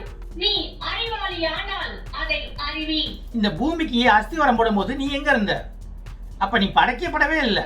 அப்ப உனக்கு தெரிஞ்சுன்னா அதை சொல்லு. ஏன்னா தெரியாத விஷயத்தை பத்தி இவ்வளவு வக்கனையா பேசுறீல, அந்த விஷயம் உனக்கு தெரியுமா? என்னை பத்தி உனக்கு தெரியாது, இந்த பூமி எப்படி வந்துச்சுன்னு தெரியாது, இந்த பூமியே எப்படி வந்து தெரியாது, பூமியை படைச்சது நான். அப்ப நீ என்னை பத்தி வெக்கனையா பேசுறிய? அப்ப இந்த பூமியை பத்தி உனக்கு தெரியுமா? இந்த பூமியை பத்தி தெரியல, அதை படைத்தவர் நான். அப்ப என்னை பத்தி நீ எப்படி பேச முடியும் அப்படின்னு கேட்கிறாரு. அதற்கு அளவு குறித்தவர் யார்? அதன் மேல் நூல் போட்டவர் யார்? இதை நீ அறிந்திருந்தால் சொல்லு. அப்ப அந்த அளவுக்கு வல்லமையும் மகிமையுடைய நான் இந்த பூமியை வந்துட்டு இந்த மாதிரி வந்துட்டு ஒரு தூணே இல்லாம ஒரு அஸ்திவாரம் இல்லாம இந்த ஒரு ஆகாயத்துல மிதக்க விட்டுருக்கேன். அந்த பூமியில வந்து பாத்தீங்கன்னா கடல் இருக்கு. அந்த கடலுக்கு எல்லை குறிச்சது யாரு? நிலத்துக்கு எல்லை குறிச்சது யாரு? இதெல்லாம் யாரு அப்படின்னு உனக்கு தெரியுமா? சொல்லு அப்படிங்கிறாரு. அதன் ஆதாரங்கள் எதின் மேல் போடப்பட்டது?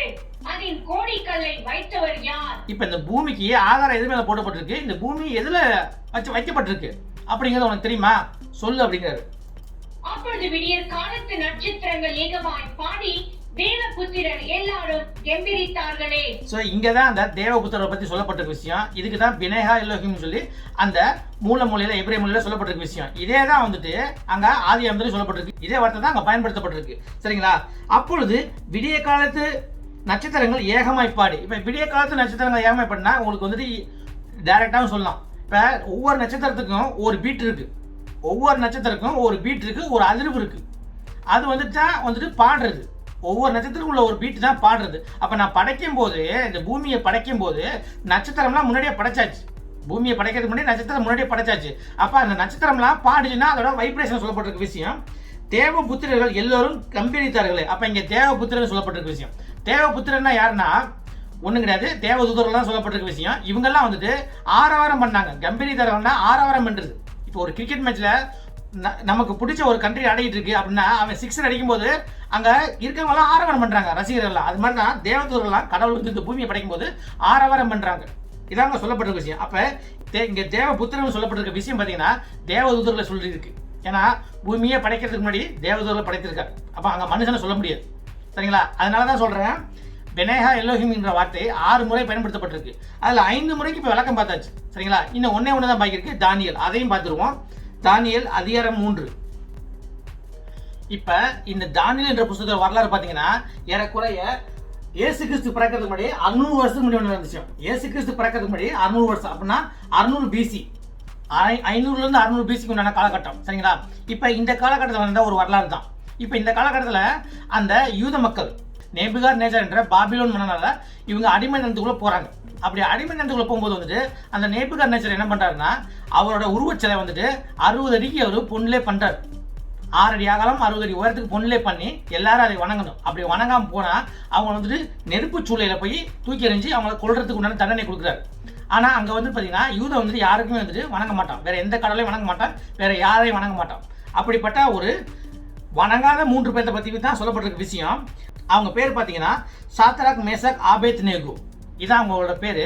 சரிங்களா? இப்போ இந்த 3 பேர் வந்துட்டு அந்த சிலையை வணங்கலை. அப்படி வணங்காமல் இருக்கும்போது வந்துட்டு அதை மன்னர்கிட்ட போய் சொல்றாங்க. இந்த 3 பேரும் அந்த நேபுகார் நேச்சரோட அரசாங்கத்தில் பெரிய உத்தியோகத்தில் இருந்தனால அந்த மன்னர் என்ன சொல்றாரு, உங்களுக்கு இன்னொரு வாய்ப்பு தர்றேன். என் சிலைக்கு சாதாரணமாக வணங்கி தலை வணங்கி நீங்கள் ஆராதனை பண்ணிட்டீங்கன்னா உங்களுக்கு உயிர் தப்பிக்கும், இல்லைன்னா உங்களுக்கு உயிர் தப்பிக்காதுன்னு சொல்றாரு. அப்ப இவங்க 3 பேரும் சொல்றாங்க, இன்னொரு வாய்ப்பு எனக்கு கொடுக்கணும் அவசியமே கிடையாது, நாங்க எந்த கடவுளையும் கூட மாட்டோம், எங்களுக்கு ஒரே கடவுள் தான் அப்படின்னு சொல்லி அவங்க நிக்கிறாங்க. அப்ப ராஜா வந்து ரொம்ப கோவப்பட்டு வழக்கமா எரியிற அந்த சூளையோட ஒரு 8 மடங்கு 10 மடங்கு வந்துட்டு அவன் பெருசா கட்டி எரிய விடுறான். எரிய விட்டு உங்க எல்லாத்தையும் வந்துட்டு அதை தூக்கி போட போறேன் அப்படின்னு சொல்லிட்டு இவங்க எல்லாத்தையும் வந்துட்டு அதே துணியோட அவங்க யூனிஃபார்மோட அவங்க வேலைக்கு வந்திருப்பாங்கல்ல அந்த வேலைக்கு வந்து அந்த துணியோட இவங்க வந்துட்டு அப்படியே கட்டி நல்லா ராணுவத்தில் இருக்க பலவானங்களை வச்சு தூக்கி அந்த தீக்கு நடுவில் போடுறாங்க. அப்படி தீக்கு நடுவில் போட போகும்போது யாரெல்லாம் தூக்கிட்டு போனாங்களோ அவங்கெல்லாம் முதல்ல செத்துடுறாங்க. ஆனா இவங்க போட்ட உடனே இவங்க வந்துட்டு சாகாம அந்த தீயில நிக்கிறாங்க. அப்படி தீயில நிற்கும் போது வந்துட்டு நேபுகார் நேச்சர் வந்து பாக்குற தீக்குள்ள நம்ம 3 பேர்த்த தானே போட்டோம், ஆனா 4 பேர் நிக்கிறாங்க. அந்த 4 பேருமே வந்துட்டு எந்த விதமான ஒரு கட்டிப்பட்ட அந்த பிணைப்பு இல்லாம வந்துட்டு அவங்க உலாவிக்கிட்டு இருக்கிறாங்க. ஒரு ஃப்ரீயா நம்ம எப்படி வெளியே நடப்போம் அந்த மாதிரி தீக்குள்ள நடந்துட்டு இருக்காங்க அப்படின்னு சொல்லிட்டு அவன் ஆச்சரியப்பட்டு கேட்கறான் என்னடா நடக்குன்னு சொல்லிட்டு.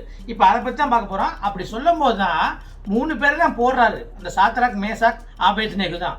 அப்படிங்கும்போது அந்த 4வது ஆள் யாருங்கிறதா முக்கியம். அந்த 4வது நபரை பத்தி சொல்லும் போது தான் அந்த பெனேகா எலோஹிம்ங்கிற ஒரு வார்த்தை சொல்லப்பட்டிருக்க விஷயம். இப்ப நம்ம என்னங்கிறது பார்ப்போம். அப்பொழுது ராஜாவாகிய நேபுகாத் நேச்சார் பிரமித்து தீவிரமாக எழுந்திருந்து தன் மந்திரிமார்களை நோக்கி, 3 புருஷரை அல்லவோ கட்டுண்டவர்களாக அக்னியிலே போடுவித்தோம் என்றான். அவர்கள் ராஜாவுக்கு பிரதியுத்தரமாக, ஆம் ராஜாவே என்றார். அதற்கு அவன், இதோ 4 பேர் விடுதலையாய் அக்னியின் நடுவில் உலாவுகிறதை காண்கிறேன். அவர்களுக்கு ஒரு சேதமும் இல்லை. 4ஆம் ஆளின் சாயல் தேவபுத்திரனுக்கு ஒப்பாயிருக்கிறது என்றான். இப்ப 4ஆம் ஆளின் சாயல் தேவபுத்திரனுக்கு ஒப்பாயிருக்கிறது என்று சொன்னார். இப்ப இதான் தெளிவா சொல்லப்பட்டிருக்க விஷயம். இந்த தேவபுத்திரனுக்கு தான் வந்துட்டு அங்க பினேகா எலோஹிம் போட்டிருக்கு. அப்ப எந்த இடத்துல எல்லாம் பழைய ஏற்பாட்டுல பினேகா எலோஹிம் சொல்லப்பட்டிருக்குன்னா அது தேவதூதர் தான் சொல்லப்பட்டிருக்கு. ஏன்னா இவங்க 3 மனுஷனை தூக்கிப்பட்டாங்க. ஆனா 4ஆவது ஒரு ஆள் அங்க இருக்கு. அப்ப 4ஆவது ஆள் வந்துட்டு இந்த நேபுகாத்நேச்சார் சொல்றாரு, அவரு தேவபுத்திரனுக்கு ஒப்பா இருந்தார் சொல்லப்பட்டிருக்க விஷயம். அப்ப இங்க தெளிவா சொல்லப்பட்டிருக்கு, பழைய ஏற்பாட்டுல பினேகா எலோஹிம்னா ஒரே விஷயம் தான், அது தேவபுத்திரர்களை மட்டும் சொல்லப்பட்டிருக்க விஷயம். அப்ப அது இயேசு கிறிஸ்துவை பத்தி சொல்லவும் கிடையாது. அங்க வந்து பாத்தீங்கன்னா தேவபுத்திரரை பத்தி சொல்லப்பட்டிருக்க விஷயம். அங்க மனுஷனை பத்தி சொல்லல. தேவபுத்திரர்களுக்கும் தேவ பிள்ளைக்கும் உள்ள ஒரு வித்தியாசம் என்ன அப்படின்னு பார்க்க நினைச்சீங்கன்னா ஒன்னே ஒன்று சொல்றேன். கடவுளால் நேரடியா படைக்கப்பட்டாங்கன்னா அவங்க தேவபுத்திரர்கள். அப்ப நம்ம எல்லாம் கடவுளால் நேரடியா படைக்கப்படல. நம்ம ஆதாம் ஏவாள் நோவாவோட வம்சத்துல வந்தவங்க. அப்ப நம்ம நேரடியா படைக்கப்படல, ஆனா அவங்களோட வம்சத்துல வந்தோம். அப்ப நம்ம தேவ பிள்ளைகள் தான் நம்மளுடைய புத்திரராக முடியாது. இப்ப தேவதூதர்கள்லாம் கடவுளால் நேரடியா படைக்கப்பட்டாங்க. ஆனா ஆதாமுக்கு அந்த ஒரு டைட்டில் போகும், ஆதாமுக்கு அந்த தலைப்பு போகும். ஏன்னா ஆதாமை கடவுள் படைத்தார். ஆதாம் பிறக்கல, கடவுள் படைத்தார். அப்ப தேவ புத்திரர்களுக்கும் அந்த தலைப்பு போகும், ஆதாமுக்கும் தலைப்பு போகும். அதான் இங்க போட்டிருக்கேன். தேவ தூதர்கள் ஆதாம் ஏவாளும் படைக்கப்பட்டவங்க தான், சரிங்களா? அப்ப அந்த ஏவாளுக்கும் போய் சேரும். அப்புறம் தான் அவங்களுக்கு கீழே வந்த எல்லாமே வம்சமொழி எல்லாமே வந்து கடவுளோட பிள்ளை தான், கடவுளால் படைக்கப்படல. ஆனா ஆதாம் ஏவாள் மூலமா உருவான பிள்ளைகள், வம்சவழி. அதான் சொல்றான், சில்ட்ரன் ஆஃப் காட்னா தேவ பிள்ளைகள். இப்ப நம்மளாம் வந்துட்டு தேவ குமாரன்னு சொல்ல முடியாது. நம்மளே வந்துட்டு தேவ புத்திரன்னு சொல்ல முடியாது. ஏன்னா நம்ம நேரடியாக படைக்கப்படல, நம்ம தேவனோட பிள்ளைன்னு தான் சொல்ல முடியும். இதை பத்தி நீங்க படிக்கணும்னு ஆசைப்பட்டீங்கன்னா யோவான் அதிகாரம் 1 வசனம் 12 படிக்கிறோம். வசனம் 12 படிச்சாலே தேவனோட பிள்ளைக்கு உண்டான ஒரு விளக்கம் தெரியும், சரிங்களா? இப்ப தேவனோட பிள்ளைக்கு உண்டான ஒரு விளக்கம் பார்ப்போம். எல்லாம் யோவான் அதிகாரம் 1 வசனம் 10ல இருந்து பார்ப்போம். அதுல இருந்து பார்த்தா தான் யாரை பத்தி சொல்லப்பட்டிருக்கு அப்படிங்கிறது தெரிய வரும், சரிங்களா? இப்ப அதிகாரம் 1 வசனம் 1ல இருந்து பார்க்கும்போது இயேசு கிறிஸ்து பற்றி தான் சொல்லப்பட்டிருக்கு. இப்போ இயேசு கிறிஸ்துவின் தெய்வீகம் அப்படிங்கிறத பத்தி நம்ம இந்த அதிகாரம் முழுவதும் போட்டிருக்கோம். இருந்தாலும் இந்த கிளாஸ்ல வந்துட்டு இப்ப தேவனோட பிள்ளைன்னா யாரு அப்படிங்கிறத தெரிஞ்சுக்கணும். அப்ப த சில்ட்ரன் ஆஃப் காட் அப்படின்னா யாரு? அதான் நம்ம. எப்ப நீ சில்ட்ரன் ஆஃப் காட் ஆக முடியும், எப்ப நீ தேவனோட பிள்ளையாக முடியும் அப்படிங்கிறத பத்தி சொல்லப்பட்டிருக்க விஷயம். இதை கொஞ்சம் தெளிவா பாருங்க. அவர் உலகத்தில் இருந்தால் உலகம் அவர் மூலமாய் உண்டாயிற்று, உலகமோ அவரை அறியவில்லை. இப்ப இயேசு கிறிஸ்து மனிதனை பிறக்கும் போது சொல்லப்பட்டிருக்க விஷயம், அவர் உலகத்தில் இருந்தார், உலகம் அவர் மூலமாய் உண்டாயிற்று, உலகமோ அவர் அறியவில்லை. அப்ப இந்த தான் படைத்த அந்த உலகத்துக்கு அவர் வராரு, ஆனா இந்த உலகம் அவர் மூலம் தான் உண்டாச்சு, ஆனா இந்த உலகம் அவர் அறிஞ்சுக்கல. அப்ப இயேசு கிறிஸ்து பிறக்கும் போது வந்துட்டு நிறைய பேர் அவர் வந்து ஏற்றுக்கொள்ளவில்லை, இவர் தான் தேவன் அப்படின்னு ஏற்றுக்கொள்ளவில்லை. இதாங்க சொல்லப்பட்டிருக்க விஷயம். இப்ப அடுத்து, அவர் தமக்கு சொந்தமானதிலே வந்தால் அவருக்கு சொந்தமானவர்களோ அவரை ஏற்றுக்கொள்ளவில்லை. இப்ப ஒருத்தர் ஒரு பொருளை படைக்கிறாருன்னா அதை படைத்தவருக்கு தான் அது சொந்தம். இப்ப ஆதாம் ஏவாளும் படைக்கப்பட்டாங்க, அவங்களோட வம்சவழியில் வந்தவங்க தான் மனுஷங்கள்லாம். அப்ப நம்மெல்லாம் அவருக்கு சொந்தம், அவருக்கு சொந்தமானதான் வர்றாரு, ஆனா நம்ம அவரை ஏற்றுக்கொள்ளவில்லை. அவருடைய நாமத்தின் மேல் விசுவாசம் உள்ளவர்களால் அவரை ஏற்றுக்கொண்டவர்கள் எத்தனை பேர்களோ அத்தனை பேர்களும் தேவனுடைய பிள்ளைகள் ஆகும்படி அவர்களுக்கு அதிகாரம் கொடுத்தார். இப்ப இவர் வந்து அதிகாரம் கொடுக்கிறார். என்ன அதிகாரம் கொடுக்குறாருன்னா, அது எப்படி அந்த அதிகாரத்தை கொடுக்குறாருன்றது ரொம்ப முக்கியம். அவருடைய நாமத்தின் மேல் விசுவாசம் உள்ளவனாய் அவரை ஏற்றுக்கொள்கிறவன் எத்தனை பேர்களோ. அப்ப அவரோட நாமத்துலனா இயேசு கிறிஸ்துவோட நாமத்துல அவரை விசுவாசித்து எத்தனை பேர் ஏற்றுக்கொள்கிறாங்களோ, அப்ப என்ன யாரு வேணாலும் ஏற்றுக்கலாம், இவன் அவன் கிடையாது. எத்தனை பேர் ஏற்றுக்கொள்றாங்களோ, எந்த நாடா இருந்தாலும் சரி, எந்த மதமா இருந்தாலும் சரி, எந்த மொழியா இருந்தாலும் சரி, அவரோட நாமத்துல விசுவாசம் வைத்து அவரை ஏற்றுக்கொண்டால் என்ன கொடுக்குறாருன்னு பார்ப்போம். எத்தனை பேர்களோ அத்தனை பேர்களுக்கும் தேவனுடைய பிள்ளைகளாகும்படிக்கு. அப்ப அவரோட நாமத்துல விசுவாசத்தை ஏற்றுக்கொண்டா அத்தனை பேருக்கும் தேவனுடைய பிள்ளைகளாகும்படி அவர்களுக்கு அதிகாரம் கொடுத்தார். அப்ப இயேசு கிறிஸ்து நாமத்துல அவர் மேல விசுவாசம் வைத்து அவரை தேவனை நம்ம ஏற்றுக்கொள்ளும் போது நம்ம எந்த நாடா இருந்தாலும் சரி, நம்ம எந்த மொழியா இருந்தாலும் சரி, நம்ம எவ்வளவு பாவம் பண்ணாலும் சரி, நம்ம வந்துட்டு அவரோட பிள்ளையாகும்படி அவர் நமக்கு அதிகாரம் கொடுத்திருக்கார். இதான் சொல்லப்பட்டிருக்கு. அப்ப பாவ மன்னிப்பும் அதுதான். அவரை நீ மீட்பரா ஏற்றுக்கொள்றதுதான் என் பாவ மன்னிப்பு. அப்படி அவரை மீட்பராகவும் ரட்சகராகவும் நீ ஏற்றுக்கொள்ளும் போது அப்பதான் நீ அவரோட பிள்ளையாகிற. அந்த அதிகாரத்தை உனக்கு கொடுக்கிறாரு. அதை விட்டுப்புட்டு நான் கிறிஸ்துவ குடும்பத்துல பிறந்திருக்கேன், கிறிஸ்துவ பேர் வச்சிருக்கேன், நான் வார வாரம் கோயிலுக்கு போறேன், நிறைய பேருக்கு புண்ணியம் பண்றேன், நான் நிறைய சட்டத்தை கடைப்பிடிக்கிறேன், இதனால நீ கிறிஸ்துவன் ஆக முடியாது, அவரோட பிள்ளையாக முடியாது. நீ அவர் நாமத்துல அவர் மேல நீ விசுவாசம் வைத்தா தான் வந்துட்டு நீ அவரோட பிள்ளையாக முடியும். அந்த அதிகாரத்தை அப்பதான் கொடுக்குறாரு. உலக பிரமாரமா அவர் பேரை வச்சுக்கிறதுலையும், கிறிஸ்துவ குடும்பத்துல பிறக்கிறதுலையும், கோயிலுக்கு போறதுலையும், நன்மை செய்யறதுலையும், புண்ணியம் செய்யறதுலையும், 10 கட்டளை கடைப்பிடிக்கிறது நீ கிறிஸ்துவன் ஆக முடியாது. நீ கிறிஸ்துவானா உன்னுடைய பாவத்திலிருந்து ரட்சிக்கிறதுக்கு அவரை ரட்சகராக மீட்பராக நீ ஏற்றுக்கொண்டாதான் அது கிடைக்கும். அப்பதான் நீ தேவன் பிள்ளையாக முடியும். அப்பதான் நீ சில்ட்ரன் ஆஃப் காட். அது நீ எந்த மதமா இருக்கலாம், எந்த மொழியா இருக்கலாம், எந்த பசங்களும் நீ பேசிக்கலாம், அது பிரச்சனை கிடையாது. ஆனா நீ அவர் மேல விசுவாசம் வைத்து அவரை ஏற்றுக்கொண்டாதான் அந்த தேவனோட பிள்ளையாகவும் அதிகாரத்தை உனக்கு கொடுக்குறாரு. அதுதான் பாவ மன்னிப்பு. இதை புரிஞ்சுக்காம இன்னைக்கு வந்துட்டு எல்லாம் வந்து உலகப்பரமாக கிறிஸ்துவன், பேர்ல கிறிஸ்துவன், பிறப்புல கிறிஸ்துவன், நான் 10 கட்டளை கடைப்பிடிக்கல கிறிஸ்துவன், சாஸ்திரத்துல கிறிஸ்துவன், சம்பிரதாயம் கடைப்பிடிக்கல கிறிஸ்துவன், இப்படி இருந்தா எப்படி கிறிஸ்துவன் ஆக முடியும்? எப்படி நீ அவரோட பிள்ளையாக முடியும்? இது நிறைய பேருக்கு தெரிய மாட்டேங்குது. சரிங்களா? இப்போ நம்ம அடுத்து போவோம். இங்கதான் தேவனோட பிள்ளைன்னா என்ன சொல்லப்பட்டிருக்கு விஷயம். அப்ப நம்மலாம் வந்துட்டு நேரடியாக படைக்கப்படல, ஆதாம் ஏவாளோட வம்சமா இருக்கணும். அப்ப நம்ம வம்சமா இருந்தாலும் அவரை ஏற்றுக்கொண்டால்தான், அவர் மேல விசுவாசம் வசதான் நம்ம தேவனோட பிள்ளையாக முடியும், இல்லைன்னா ஆக முடியாது. அவர் எல்லா வித பாவத்தையும் சுமந்து தான் தீர்த்து போயிருக்காரு. அவன் ஒதுக்கவே கிடையாது. இந்த உலகத்துல மொத்த பாவத்தையும் தான் சுமந்து தீர்த்திருக்காரு. அப்படின்னா அவர் யாரையுமே ஒதுக்கல. நீ தான் அவரை ஒதுக்கிட்ட, நீ தான் அவரை மீட்பரா வேணான்ட்ட, நீ தான் அவரை ரட்சிப்பரா ஏற்றுக்கல, நீ தான் அவரு உனக்கு ரட்சகரை ஏற்றுக்கொள்ளவில்லை, நீ தான் அவரை மீட்பரா ஏற்றுக்கொள்ளவில்லை. அவரு உன் பாவத்தை சுமந்தாரு, ஆனா நீ ஏற்றுக்கலையே. அப்ப நீ ஏற்றுக்கொள்ளாத வரைக்கும் நீ அவரோட பிள்ளையாக முடியாது. அந்த அதிகாரம் உனக்கு இல்லை. பேர்லயும் ஊர்லயும் கிறிஸ்தவனாக புண்ணியமே கிடையாது. சரிங்களா? இப்ப இதுதான் அந்த 3க்குள்ள வித்தியாசம். ஸோ இதுக்கப்புறம் புக்கை படிக்கும் போது நீங்க தெளிவா படிக்கணும். இப்போ நம்ம உண்மையா ஆதியாகமம் அதிகாரம் 6ல் என்ன போட்டிருக்கிறத பார்க்க போறோம். இப்போ எல்லா விளக்கம் உங்களுக்கு கொடுத்தாச்சு. இனிமே ஸ்ட்ரைட்டா போகிறதான் பாக்கி. இப்போ எல்லாம் திரும்ப ஆதியாகமம் அதிகாரம் 6 எடுத்துக்கோங்க. ஆதியாகமம் அதிகாரம் 6.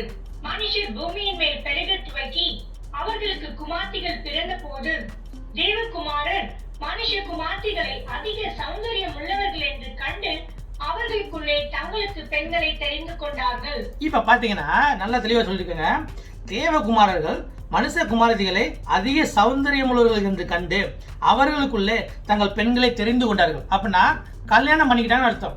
இங்கிலீஷ்ல தெளிவா போட்டிருக்கு, they took and marry. அப்படின்னா எடுத்துக்கிட்டாங்க. பெண்களை கேட்கவே இல்லை, எடுத்துக்கிட்டாங்க. யார் யாரை பிடிச்சிருந்துச்சோ அவங்க எடுத்துக்கிட்டாங்க. தேவ தூதர்கள் மனுஷ குமாரதிகளை கல்யாணம் பண்றாங்க. சரிங்களா? எல்லாம் சொல்லப்பட்டிருக்க விஷயம். ஆனா இதுக்கு அனுமதியே கிடையாது. இதுக்கு அனுமதி கிடையாது. கடவுள் வந்துட்டு அவங்களுக்கு அந்த அனுமதியை கொடுக்கல. மனுஷனுக்கு தான் திருமணங்கிற உடன்படிக்கை கொடுத்துருக்காரு. பெண் கொடுக்கறதும் பெண் எடுக்கிறதும் மனுஷனுக்கு தான் கொடுத்துருக்காரு. ஏன்னா நம்ம தான் வந்துட்டு அழிந்து போக வாழ்க்கையில இருக்கிறோம். நமக்கு தான் வந்துட்டு பல்கி பெருகக்கூடிய அந்த ஒரு ஆசீர்வாதத்தை கொடுத்துருக்காரு. அது போட்டுக்கிட்ட பார்த்தீங்கன்னா ஆதியாகமம் அதிகாரம் 1 வசனம் 26 22 தான் அந்த ஆசீர்வாதத்தை ஆதாமுக்கு ஏவாளுக்கு கொடுக்குறாரு. நீங்க இருவரும் போய் பல்கி பெருகி இந்த பூமியை நிரப்புங்கன்னு சொல்லி அந்த ஆசீர்வாதத்தை கொடுக்குறாரு. படித்து பாருங்க, உங்களுக்கு தெரியும். சரிங்களா? அப்ப தேவ தூதர்களுக்கு அந்த ஆசீர்வாதம் கிடையாது. தேவதூதர்கள் நித்தியமா இருக்கிறவங்க, அவங்க பல்கி பெருகணும்னு அவசியம் கிடையாது. தேவதூதர்கள் சாக மாட்டாங்க. தேவதூதர்கள் படைக்கப்பட்டது பரலோகத்துல, அந்த காலத்துக்கு கட்டுப்பாடு இடத்துல படைக்கப்படும் போது, நித்தியத்துல படைக்கப்படும் போது அவங்களுக்கு சாவு கிடையாது. அவங்களுக்கு சாவு கிடையாதுனால வந்துட்டு அங்க கல்யாணம் கிடையாது. கல்யாணம் இல்லைன்னா உடலுறவு இல்லை. அப்படி கல்யாணம் இல்லாம உடலுறவு பண்றது விபச்சாரம். இதாங்க சொல்லப்பட்டிருக்க விஷயம். மனுஷன் வந்துட்டு ஏன் பல்கி பெறுகிறான்னா, மனுஷன் படைக்கப்பட்டது 2 பேர் தான். தேவதூதர் படைக்கப்பட்டு நிறைய படைக்கப்பட்டாங்க. மனுஷன் படைக்கப்பட்டது வந்து பாத்தீங்கன்னா ஆதாம் ஏவாள். அவங்க மூலமா தான் வந்து குழந்தைகள் வருது. திருமணம் பண்ணி உடலுறவு கொண்டு அப்பதான் குழந்தை வருது. ஆனா தேவதூதர்களுக்கு அந்த ஆசீர்வாதம் கிடையாது. இப்ப அந்த ஆசீர்வாதத்தை மீறி அவங்க மனுஷனோட கலக்குறாங்க. ஏன் கலக்குறாங்கிறது பின்னாடி நான் சொல்றேன். அப்பொழுது கர்த்தர், என் ஆவி என்றைக்கும் மனுஷனோட போராடுவதில்லை, அவன் மாம்சம் தானே, அவன் இருக்க போகிற நாட்கள் 120 வருஷம் என்றார். அந்நாட்களில் ராட்சதர் பூமியிலே இருந்தார்கள். இப்ப பாருங்க, அப்பொழுது கர்த்தர், என் ஆவி என்றென்றைக்கும் மனுஷனோட போராடுவதில்லை. இப்ப கடவுள் வந்துட்டு இப்பயும் மனுஷனை பத்தி தான் கவலைப்படுறாரு. மனுஷனை பத்தி தான் கவலைப்படுறாரு. அந்த தேவதூரை பத்தி அவர் கவலைப்படவே இல்லை. மனுஷனை பத்தி தான் கவலைப்படுறாரு. ஏன்னா இந்த தேவதூரை ஏற்கனவே வந்துட்டு சாத்தானோட சேர்ந்து கீழே வந்தவங்க தான். ஏற்கனவே தேவனுக்கு எதிராக போனவங்க. தேவனுக்கு எப்படி எதிராக போனாங்கன்னா, தேவனோட ராஜ்யத்திலையும் வல்லமையிலையும் மகிமையிலும் வழிபாட்டிலையும் ஆராதனையும் இவங்களுக்கு வேணும்னு நினைச்சனால தான் அவங்க மேல இருந்து கீழே வந்தாங்க. ஏற்கனவே குறுக்கிட்டவங்க தான். இப்ப ரெண்டாவது முறை அப்படிங்கும்போது வந்து இவர் மனுஷனை தான் காக்க நினைக்க ஆசைப்படுறாரு, மனுஷன் மேல தான் வருத்தப்படுறாரு அப்படின்னு சொல்லிட்டு இப்ப பாருங்க, அவன் இருக்க போகிற நாட்கள் 120 வருஷம் என்றார். அப்ப அங்க ஒரு 120 வருஷம் குறிக்கிறார். நியாய தீர்ப்பு கொண்டு வர போறாரு அந்த இடத்துல, அதுக்கு வந்து ஒரு காலத்தை குறிக்கிறார் 120 வருஷம். அப்ப அந்த காலகட்டத்துக்குள்ள அவன் மாறிக்கணும். அப்படி மாறினா அவன் தப்பிச்சான், இல்லைன்னா தப்பிக்க முடியாது, அவனுக்கு நியாய தீர்ப்பு வரும். அப்ப நியாய தீர்ப்பு உடனே கொடுக்காம அதுக்கு ஒரு காலகட்டம் வைக்கிறார், மனமாற்றத்துக்கு உண்டான ஒரு காலகட்டம் வைக்கிறார். இந்த காலகட்டத்தில் நாம பேதுருல படிச்சோம், நோவா வந்துட்டு போதிச்சும் அவங்க கீழ்ப்படியாம போனாங்கன்னு சொல்லப்பட்டிருக்க விஷயம். சரிங்களா? இப்ப என்ன பார்ப்போம். பின்பு தேவகுமாரர் மனுஷகுமார்த்திகளோட கூடுகிறதினால் இவர்கள் அவர்களுக்கு பிள்ளைகளை பெற்ற போது இவர்களும் பூர்வத்தில் பேர் பெற்ற மனுஷராகிய பலவான்களானார்கள். இப்ப இங்க சொல்லப்பட்டிருக்கு, அந்நாட்களிலே ராட்சதர் பூமியில இருந்தார்கள். இப்ப இவங்க சொன்ன தியரி இப்படி பார்த்தா, காயினோட அந்த பொண்ணுங்களுக்கு இந்த செத்தோட மகன்கள் வந்து கல்யாணம் பண்ணா எப்படி ராட்சதர் வருவாங்க? மனுஷனை கல்யாணம் பண்ணா ராட்சதர் வர முடியாது. மனுஷனை கல்யாணம் பண்ணா ராட்சதர் வர முடியாது. குணத்துல வேணா ராட்சதனா இருக்கலாம், ஆனா உடம்புல எப்படி ராட்சதனா வர முடியும்? குணத்துல ராட்சதனா வர முடியும். இப்ப நான் இந்த உருவத்திலே நான் ராட்சதனா வர முடியும்னா அந்த ராட்சத்துக்கு உடனே அந்த கொடூரமான செயலை செஞ்சேன்னா ராட்சதன் சொல்லலாம். ஆனா உடம்புல எப்படி ராட்சதனா வர முடியும்? ஏன்னா மனுஷன் தான் கூடுறாங்க. அப்ப அதுக்கு வாய்ப்பு இல்லை. இங்க அந்நாட்களிலே ராட்சதர்கள் பூமியில இருந்தார்கள். தெளிவா சொல்லியிருக்கு மூல மொழியில நெப்லிம்னு சொல்லியிருக்கு. நெப்லிம்னா அங்க சொல்லப்பட்ட விஷயம்னா ஃபாலன் ஏஞ்சல். இப்ப தேவதூதர்களும் மனுஷகுமாரத்துக்கு இணையும் போது வந்துட்டு அங்க ஒரு புதிய ஒரு இனம் உண்டாகுது. மனுஷ இனமும் இல்லாம தேவபுத்திரங்களும் இல்லாம ஒரு புதிய ஒரு இனம் உண்டாகுது. அப்ப அங்க மனுஷனோட இனம் கரைப்படுது. சரிங்களா? அதான் ரொம்ப முக்கியம். இப்ப அந்த மாதிரி கரைப்படும் போது வந்துட்டு அவங்க மனுஷன் மாதிரி இல்லாம பிறக்கப்படுற குழந்தைகள்லாம் வந்துட்டு பலவான்களா இருக்காங்க, அதே மாதிரி ராட்சதனா இருக்கிறாங்க. அவங்களோட குணமெல்லாம் கொஞ்சம் வேற மாதிரி இருக்கு, மனுஷன் குணம் மாதிரி இல்லை. அவங்க பழக்க வழக்கம்லாம் வேற மாதிரி இருக்கு. இதான் அங்க சொல்லப்பட்டிருக்க விஷயம். அப்ப அந்த மாதிரி எல்லாம் கரைபட ஆரம்பிக்குது. ஒரு குறிப்பிட்ட தேவதூதர்கள் பெண்களை மணந்து கொள்றாங்க. அப்படி மணந்து கொள்ளும் போது வந்து அவங்களோட பாப்புலேஷன், அவங்களோட வம்சம் வளருது பூமியில. அப்படி அவங்களோட வம்சம் வளரும் போது வந்து பூமியில வந்துட்டு அந்த மனுஷனோட வம்சம் கரைப்படுது, மனுஷனோட டிஎன்ஏ கரைப்படுது. இதான் அங்க சொல்லப்பட்டிருக்க விஷயம். மனுஷனுடைய அக்கிரமம் பூமியிலே பெருகிறது என்றும் அவன் இருதயத்தின் நினைவுகளின் தோற்றம் எல்லாம் நித்தமும் பொல்லாததே என்றும் கர்த்தர் கண்டு தாம் பூமியிலே மனுஷனை உண்டாக்கினதற்காக கர்த்தர் மனஸ்தாபப்பட்டார். அது அவர் இருதயத்துக்கு விசனமாய் இருந்தது. சோ இந்த மாதிரி வந்துட்டு மனுஷனோட என்ன அழியதை பார்த்து கர்த்தர் மனஸ்தாபப்பட்டிருக்கார். சரிங்களா? இப்ப இந்த புஸ்தகம் வந்துட்டு தேவன் நமக்கு கொடுத்த புஸ்தகம். இதுல வந்துட்டு கொஞ்சம் இடத்துல தான் வந்துட்டு சாத்தானை பத்தியும் இந்த கெட்டுப்போன தேவதூரை பத்தியும் சொல்லப்பட்டிருக்கு. மற்றபடி வந்து பார்த்தீங்கன்னா முழுக்க தேவனோட திட்டத்தை பத்தி தான் சொல்லப்பட்டிருக்கு. தேவன் அவரோட புஸ்தகத்துல அவங்களுக்கு முதலிடம் கொடுக்கவே கிடையாது. இப்ப சாத்தானை பத்தி படிக்கணும்னா தேடி போய் படிக்கணும், ஏசையால படிக்கணும், எசேக்கியேல்ல படிக்கணும். அதெல்லாம் யார் ஒரு ஒரு ஆழ்ந்து படிக்கணும்னு ஆசைப்படுறவங்களுக்கு தான் படிக்க முடியும். ஆனா தேவனோட திட்டத்தை நீங்க வந்து ஆரம்பத்துல இருந்தே வெளிப்படையா கொடுத்துருக்காரு. அவர் ஆரம்பத்துல இருந்தே வெளிப்படையா கொடுத்துருக்காரு, மறைக்கவே இல்லை, அவர் தந்திரமா வைக்கல. ஆனா சாத்தானுக்கு அவர் முதலிடம் கொடுக்கவே கிடையாது. ஏன்னா அவரை எப்படி வளரணுங்கிறத தெளிவா போட்டிருக்காரு. சரிங்களா? அப்படிங்கும்போது இந்த புஸ்தகத்துல கொஞ்சம் தான் சொல்லப்பட்டிருக்கு. நம்ம தான் கொஞ்சம் தேடி பிடிச்சி படிச்சு பார்த்து அதோட அர்த்தத்தை அறிஞ்சு கொள்ளணும். சரிங்களா? இப்ப ஏன் இவங்க மனுஷகுமார்த்தியோட கூடினாங்க அப்படிங்கிறதுக்கு ஒரு காரணம் வேணும். இதுக்குண்டான காரணம் எங்க இருக்குன்னா எல்லாம் ஆதியாகமம் அதிகாரம் 3க்கு போகணும். அதிகாரம் 3க்கு போனா அந்த காரணம் வரும். இப்ப ஆதாம் ஏவாளோட காலகட்டத்துக்கு வந்துட்டோம். இன்னும் பாவம் நடக்கல, இன்னும் பாவம் இந்த உலகத்துக்கு வரல. தேவன் வந்துட்டு இப்பதான் இந்த உலகத்தை படைத்து அந்த உலகத்துல பாவமே இல்லாம இருக்கு, இந்த அண்ட சராசரத்துல பாவமே இல்லாம இருக்கு. ஆனா இந்த டைம்ல தான் வந்துட்டு சாத்தான் பாவம் செஞ்சு அவன் தேவதூரோட பூமிக்கு தள்ளப்பட்டான். மேல இருந்து பரலோகத்துல இருந்து 2ஆம் வானத்துக்கு தள்ளப்பட்டான். அப்படி 2ஆம் வானத்துக்கு தள்ளப்பட்டவன் வந்துட்டு பூமிக்கு வர்றான். அப்படி பூமிக்கு வந்து அவன் என்ன பண்ணான், அங்க பூமி வந்துட்டு ஒழுங்கா இருக்கு. இவன் பாக்குறான், இங்க ராஜ்யம் யாருக்கு கொடுக்கப்பட்டிருக்கு? ஆதாமுக்கு ஏவாளுக்கு கொடுக்கப்பட்டிருக்கு. பூமியில உள்ளவை எல்லாத்தையும் ஆண்டு அனுபவிக்க உரிமை ஆதாமுக்கும் ஏவாளுக்கு கொடுக்கப்பட்டிருக்கு. அப்ப இவன் மேல பரலோகத்துல உரிமை இழந்து போய் இப்ப கீழே வந்தனால இப்ப இந்த உரிமை யாரு கொடுக்கப்பட்டிருக்கு? பூமியோட உரிமை ஆதாமுக்கு ஏவாளுக்கு கொடுக்கப்பட்டிருக்கு. அந்த உரிமையை எடுத்துக்கொள்ள பார்க்கறான். அப்ப அந்த உரிமையை எடுத்துக்கொள்ள பார்க்கும்போது அவன் என்ன பண்ணான் அப்படிங்கறது அந்த காரியம். சரிங்களா? இப்ப எல்லாம் ஆதியாகமம் அதிகாரம் 3 வசனம் 1. ஆதியாகமம் அதிகாரம் 1. தேவனாகிய கர்த்தர் உண்டாக்கின சகல காட்டு ஜீவன்களை பார்க்கிலும் சர்ப்பமானது தந்திரமுள்ளதாயிருந்தது. இப்ப நல்லா பாத்துங்க, சர்ப்பமானது தந்திரமுள்ளதா இருந்தது. கடவுளை எல்லா மிருகத்தையும் படைச்சாரு. ஆனா அதுல பாம்பு வந்துட்டு தந்திரம் உள்ளதா இருந்துச்சு. தந்திரம்னு சொல்லிட்டாலே ஒருத்தன் ஒரு காரியம் செய்யறானா அவன் என்ன காரியம் பண்றான், அதோட உள்ள நோக்கம் என்ன அப்படின்னு நம்மளால கண்டுபிடிக்க முடியாது. அப்படி கண்டுபிடிக்க முடியலன்னா அவன் ரொம்ப தந்திரமா இருக்கானா, அவன் வெளிப்படையா இல்லை. நம்மளாம் ஒரு காரியம் பண்ணா அவன் எல்லாரும் தெரியும், அவன் பண்ற காரியம் இதுதான், இதுக்கு தான் அவன் பண்றான் அப்படி தெரியும். சில பேர்லாம் பல காரியங்கள் பண்ணுவாங்க, அவன் எதுக்கு பண்றான் என்ன பண்றான்னு சொல்லி அவனுக்கு மட்டும் தெரியும், வேற யாருக்குமே தெரியாது. அதான் தந்திரம்.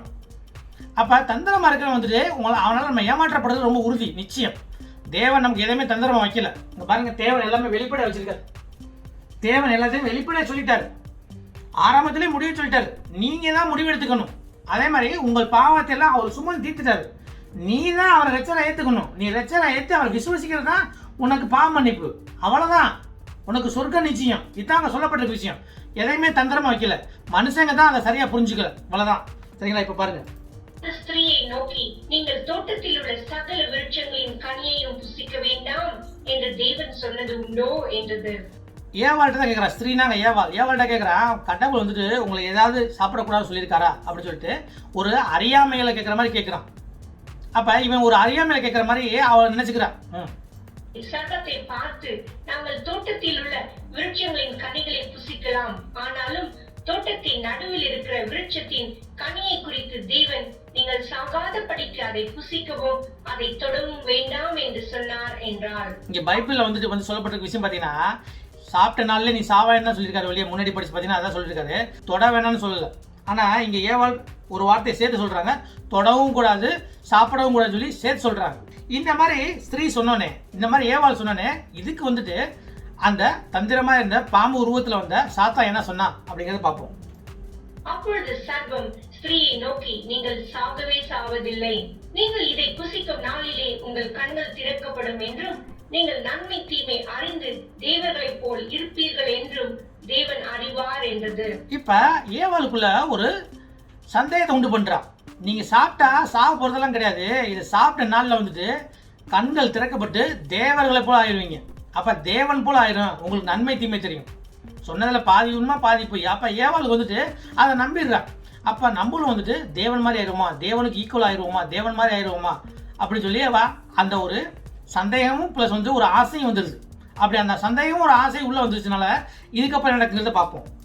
அப்பொழுது ஸ்திரீயானவள், அந்த விருட்சம் புசிப்புக்கு நல்லதும் பார்வைக்கு இன்பமும் புத்தியை தெளிவிக்கிறதற்கு இச்சிக்கப்படத்தக்க விருட்சமுமாய் இருக்கிறது என்று கண்டு அதன் கனியை பறித்து புசித்து தன் புருஷனுக்கும் கொடுத்தாள், புசித்தான். இப்ப வந்து பாத்தீங்கன்னா, அப்பொழுது அந்த ஸ்திரீயானவள் அந்த விருட்சம் புசிப்பதற்கு நல்லவும், அப்ப சாப்பிட்டா நல்லா இருக்கும் அப்படின்னு சொல்லி அவ வந்துட்டு நினைக்கிறான்.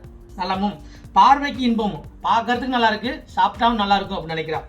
புத்தியை தெளிவிப்பதற்கு இச்சப்பட்ட விருட்சமும், நம்ம புத்தியில இருக்க அறியாமையை போக்கணும் அப்படின்னு சொல்லி அவன் நினைக்கிறான். அப்பொழுது அவர்கள் இருவருடைய கண்களும் திறக்கப்பட்டது. அவர்கள் தாங்கள் நிர்வாணிகள் என்று அறிந்து அத்தி இலைகளை தைத்து தங்களுக்கு அரைக்கச்சைகளை உண்டு பண்ணினார்கள். அந்த மாதிரி நினைச்சு ஏவாள் அதை பறிச்சு சாப்பிடுறா. சாப்பிட்டுட்டு தன்னோட புருஷனுக்கும் கொடுக்குறா. அவனும் சாப்பிட்டான். அப்படி சாப்பிட்டோன்னே இவங்க நினைச்ச மாதிரி நடக்கல. இவங்க என்ன நினைச்சாங்க, சாப்பிட்டோன்னே நமக்கு எல்லாம் தெரிஞ்சு தேவர்களை போல ஆகும் அப்படின்னு நினைச்சாங்க. ஆனா இவங்களுக்கு சாப்பிட்டோன்னே இவங்க வந்துட்டு நிர்வாணமா இருக்கிறதான் தோன்றுச்சு ஒழிய இவங்க தேவர் போல ஆகல.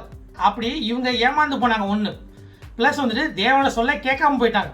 தேவனோட சொல்ல கேட்காம போயிட்டாங்க. இவங்க வந்துட்டு ஏமாந்து போயிட்டாங்க.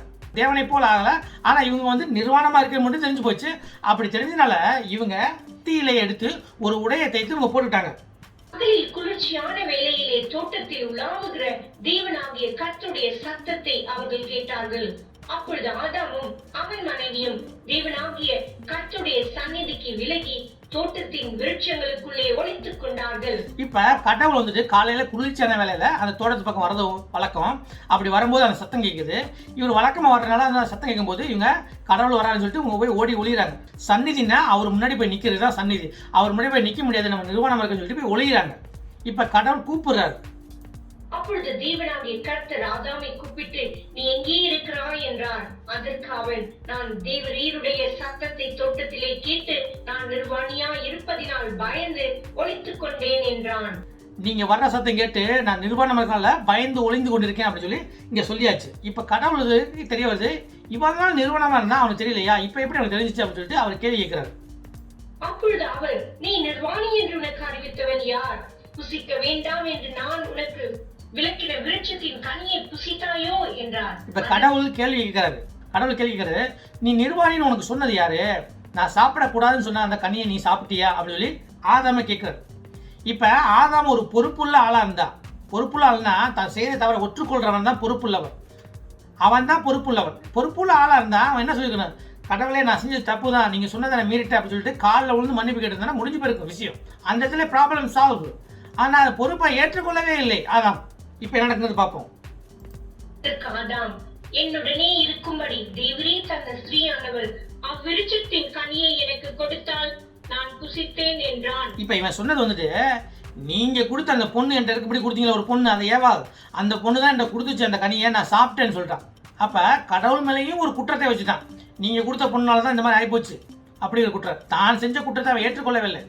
இப்ப கடவுள் வந்துட்டு ஏவாளை ஆதாமோட பொறுப்புல விட்டு கொடுத்துருக்காரு. இப்ப ஆணோட பொறுப்புல பொண்ணு கொடுக்கப்பட்டிருக்கனால வந்துட்டு பெண்ணு வந்துட்டு சமமா இல்லைன்னு நினைக்காதீங்க. பொறுப்புல கொடுக்கறதுங்கிறது ரொம்ப முக்கியமான விஷயம். இப்ப என் குடும்பம் என் பொறுப்புல இருக்குன்னா என் குடும்பத்தை காக்குறதும் என் குடும்பத்துக்கு நான் வந்துட்டு சேவை செய்யறது தான் எனக்கு முக்கிய கடமை. என்னோட அதிகாரத்தில் என் குடும்பம் இருக்குன்னா என் குடும்பத்துக்கு வந்துட்டு நான் காக்குறதும் என் குடும்பத்துக்கு தேவையானதை கொடுக்கறதும் அதுதான் முக்கியமான கடமை. அப்ப கடவுள் பொண்ணை எதுக்கு ஆணில் கொடுத்தாங்கன்னா ஆண் வந்து அந்த பொறுப்பை எடுத்து நடத்தணும், தேவையானதை எடுத்து கொண்டு கொடுக்கணும், அந்த பொண்ணை பாதுகாக்கணும். இதுதான் சொல்லப்பட்ட விஷயம்.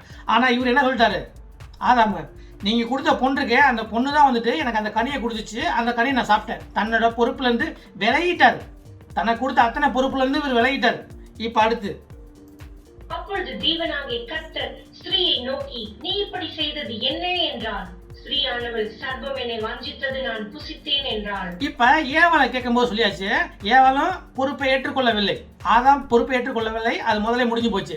இப்ப ஏவாளும் பொறுப்பை ஏற்றுக்கொள்ளவில்லை. இந்த சர்ப்பம் என்னை ஏமாத்திருச்சு, அதனால தான் நான் வந்துட்டு இது சாப்பிட்டேன் அப்படின்னு சொல்லிட்டு தன்னோட தவறை ஒற்றுக்கொள்ளவில்லை. இப்ப ரெண்டு பேருமே தன்னோட பொறுப்புலையும் தவறையும் ஒத்துக்கொள்ளவே இல்லை, மன்னிப்பும் கேட்கல.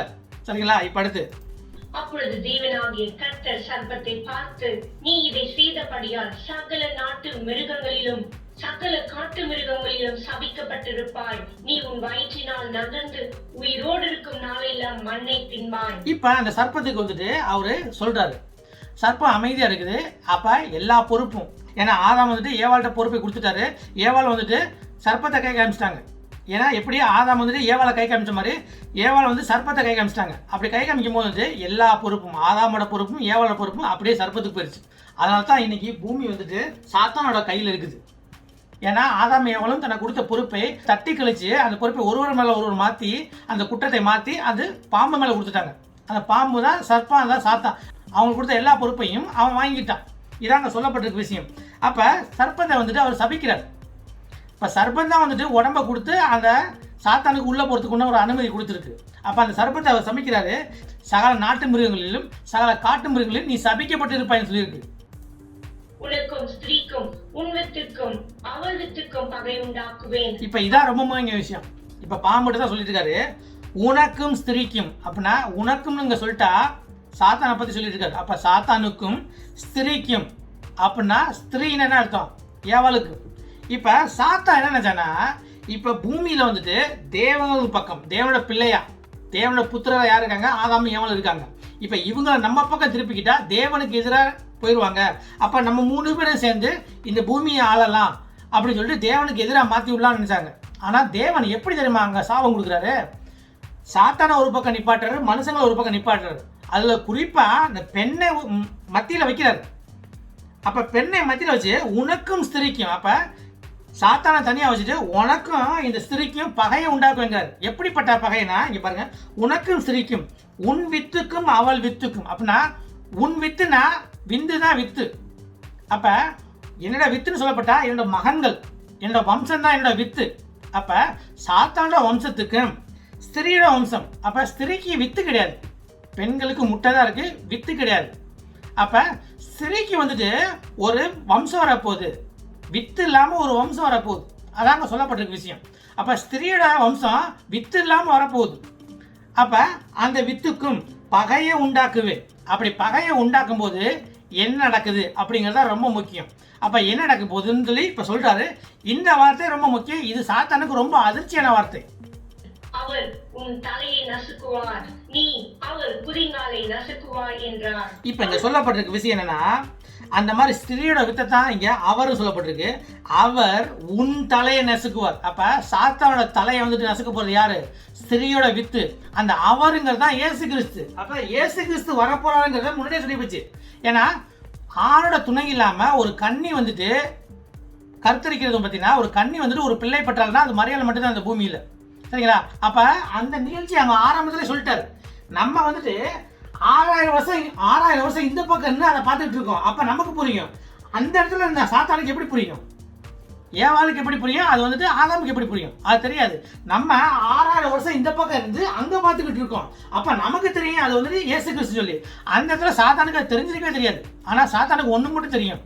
அப்ப அந்த ஸ்திரியோட வம்சத்திலிருந்து வர ஒரு ஆள் தான் என் தலையை நசுக்க போறாரு. அவரோட குதிங்கால தான் நான் நசுக்குவேன். அப்ப இது அங்க சொல்லப்பட்டிருக்கு விஷயம். அப்ப இயேசு கிறிஸ்து வரதை பத்தி அங்க முன்னாடியே சொல்லியாச்சு. அப்படி சொல்லப்பட்டதுனால வந்துட்டு அவன் அங்க பயந்து போயிட்டான். பயந்து போய் வரப்போற வம்சத்தெல்லாம் வந்துட்டு ஏதாவது ஒன்று குடும்பம் பண்ணலாம்னு நினைக்கிறான். வரப்போற வம்சத்தெல்லாம் வந்துட்டு ஏதாவது ஒரு விஷயம் பண்றான். அப்படி விஷயம் பண்ணும்போது தான் அந்த முதல் வம்சமான காயின் ஆபேல். அப்ப ஆபேலை கொண்டுட்டான். காயின் வந்துட்டு மோசமானவன் ஆயிடுறான். இப்படியே ஒவ்வொன்றா செஞ்சுட்டு இருக்கான். அப்புறம் பார்த்தீங்கன்னா இந்த ரெண்டு பக்கம் நிற்கிறாங்கல்ல, மனுஷன் ஒரு பக்கம் சாத்தான் ஒரு பக்கம் நிற்கும் போது வந்து பார்த்தீங்கன்னா இப்போ அந்த மனுஷனோட அந்த வித்தை கரைப்படுத்தணும். மனுஷனோட வித்தை மனுஷனோட டிஎன்ஏ கரைப்படுத்தணும். அப்படி கரைப்படுத்திட்டா அந்த ஸ்திரீயும் கரைப்படுத்தின மாதிரி ஆயிடும். அப்படி ஸ்திரீயை கரைப்படுத்திட்டா அந்த ஸ்திரீயோட வம்சத்துலேருந்து ஸ்திரீயோட வித்துலேருந்து யாரும் வர முடியாது.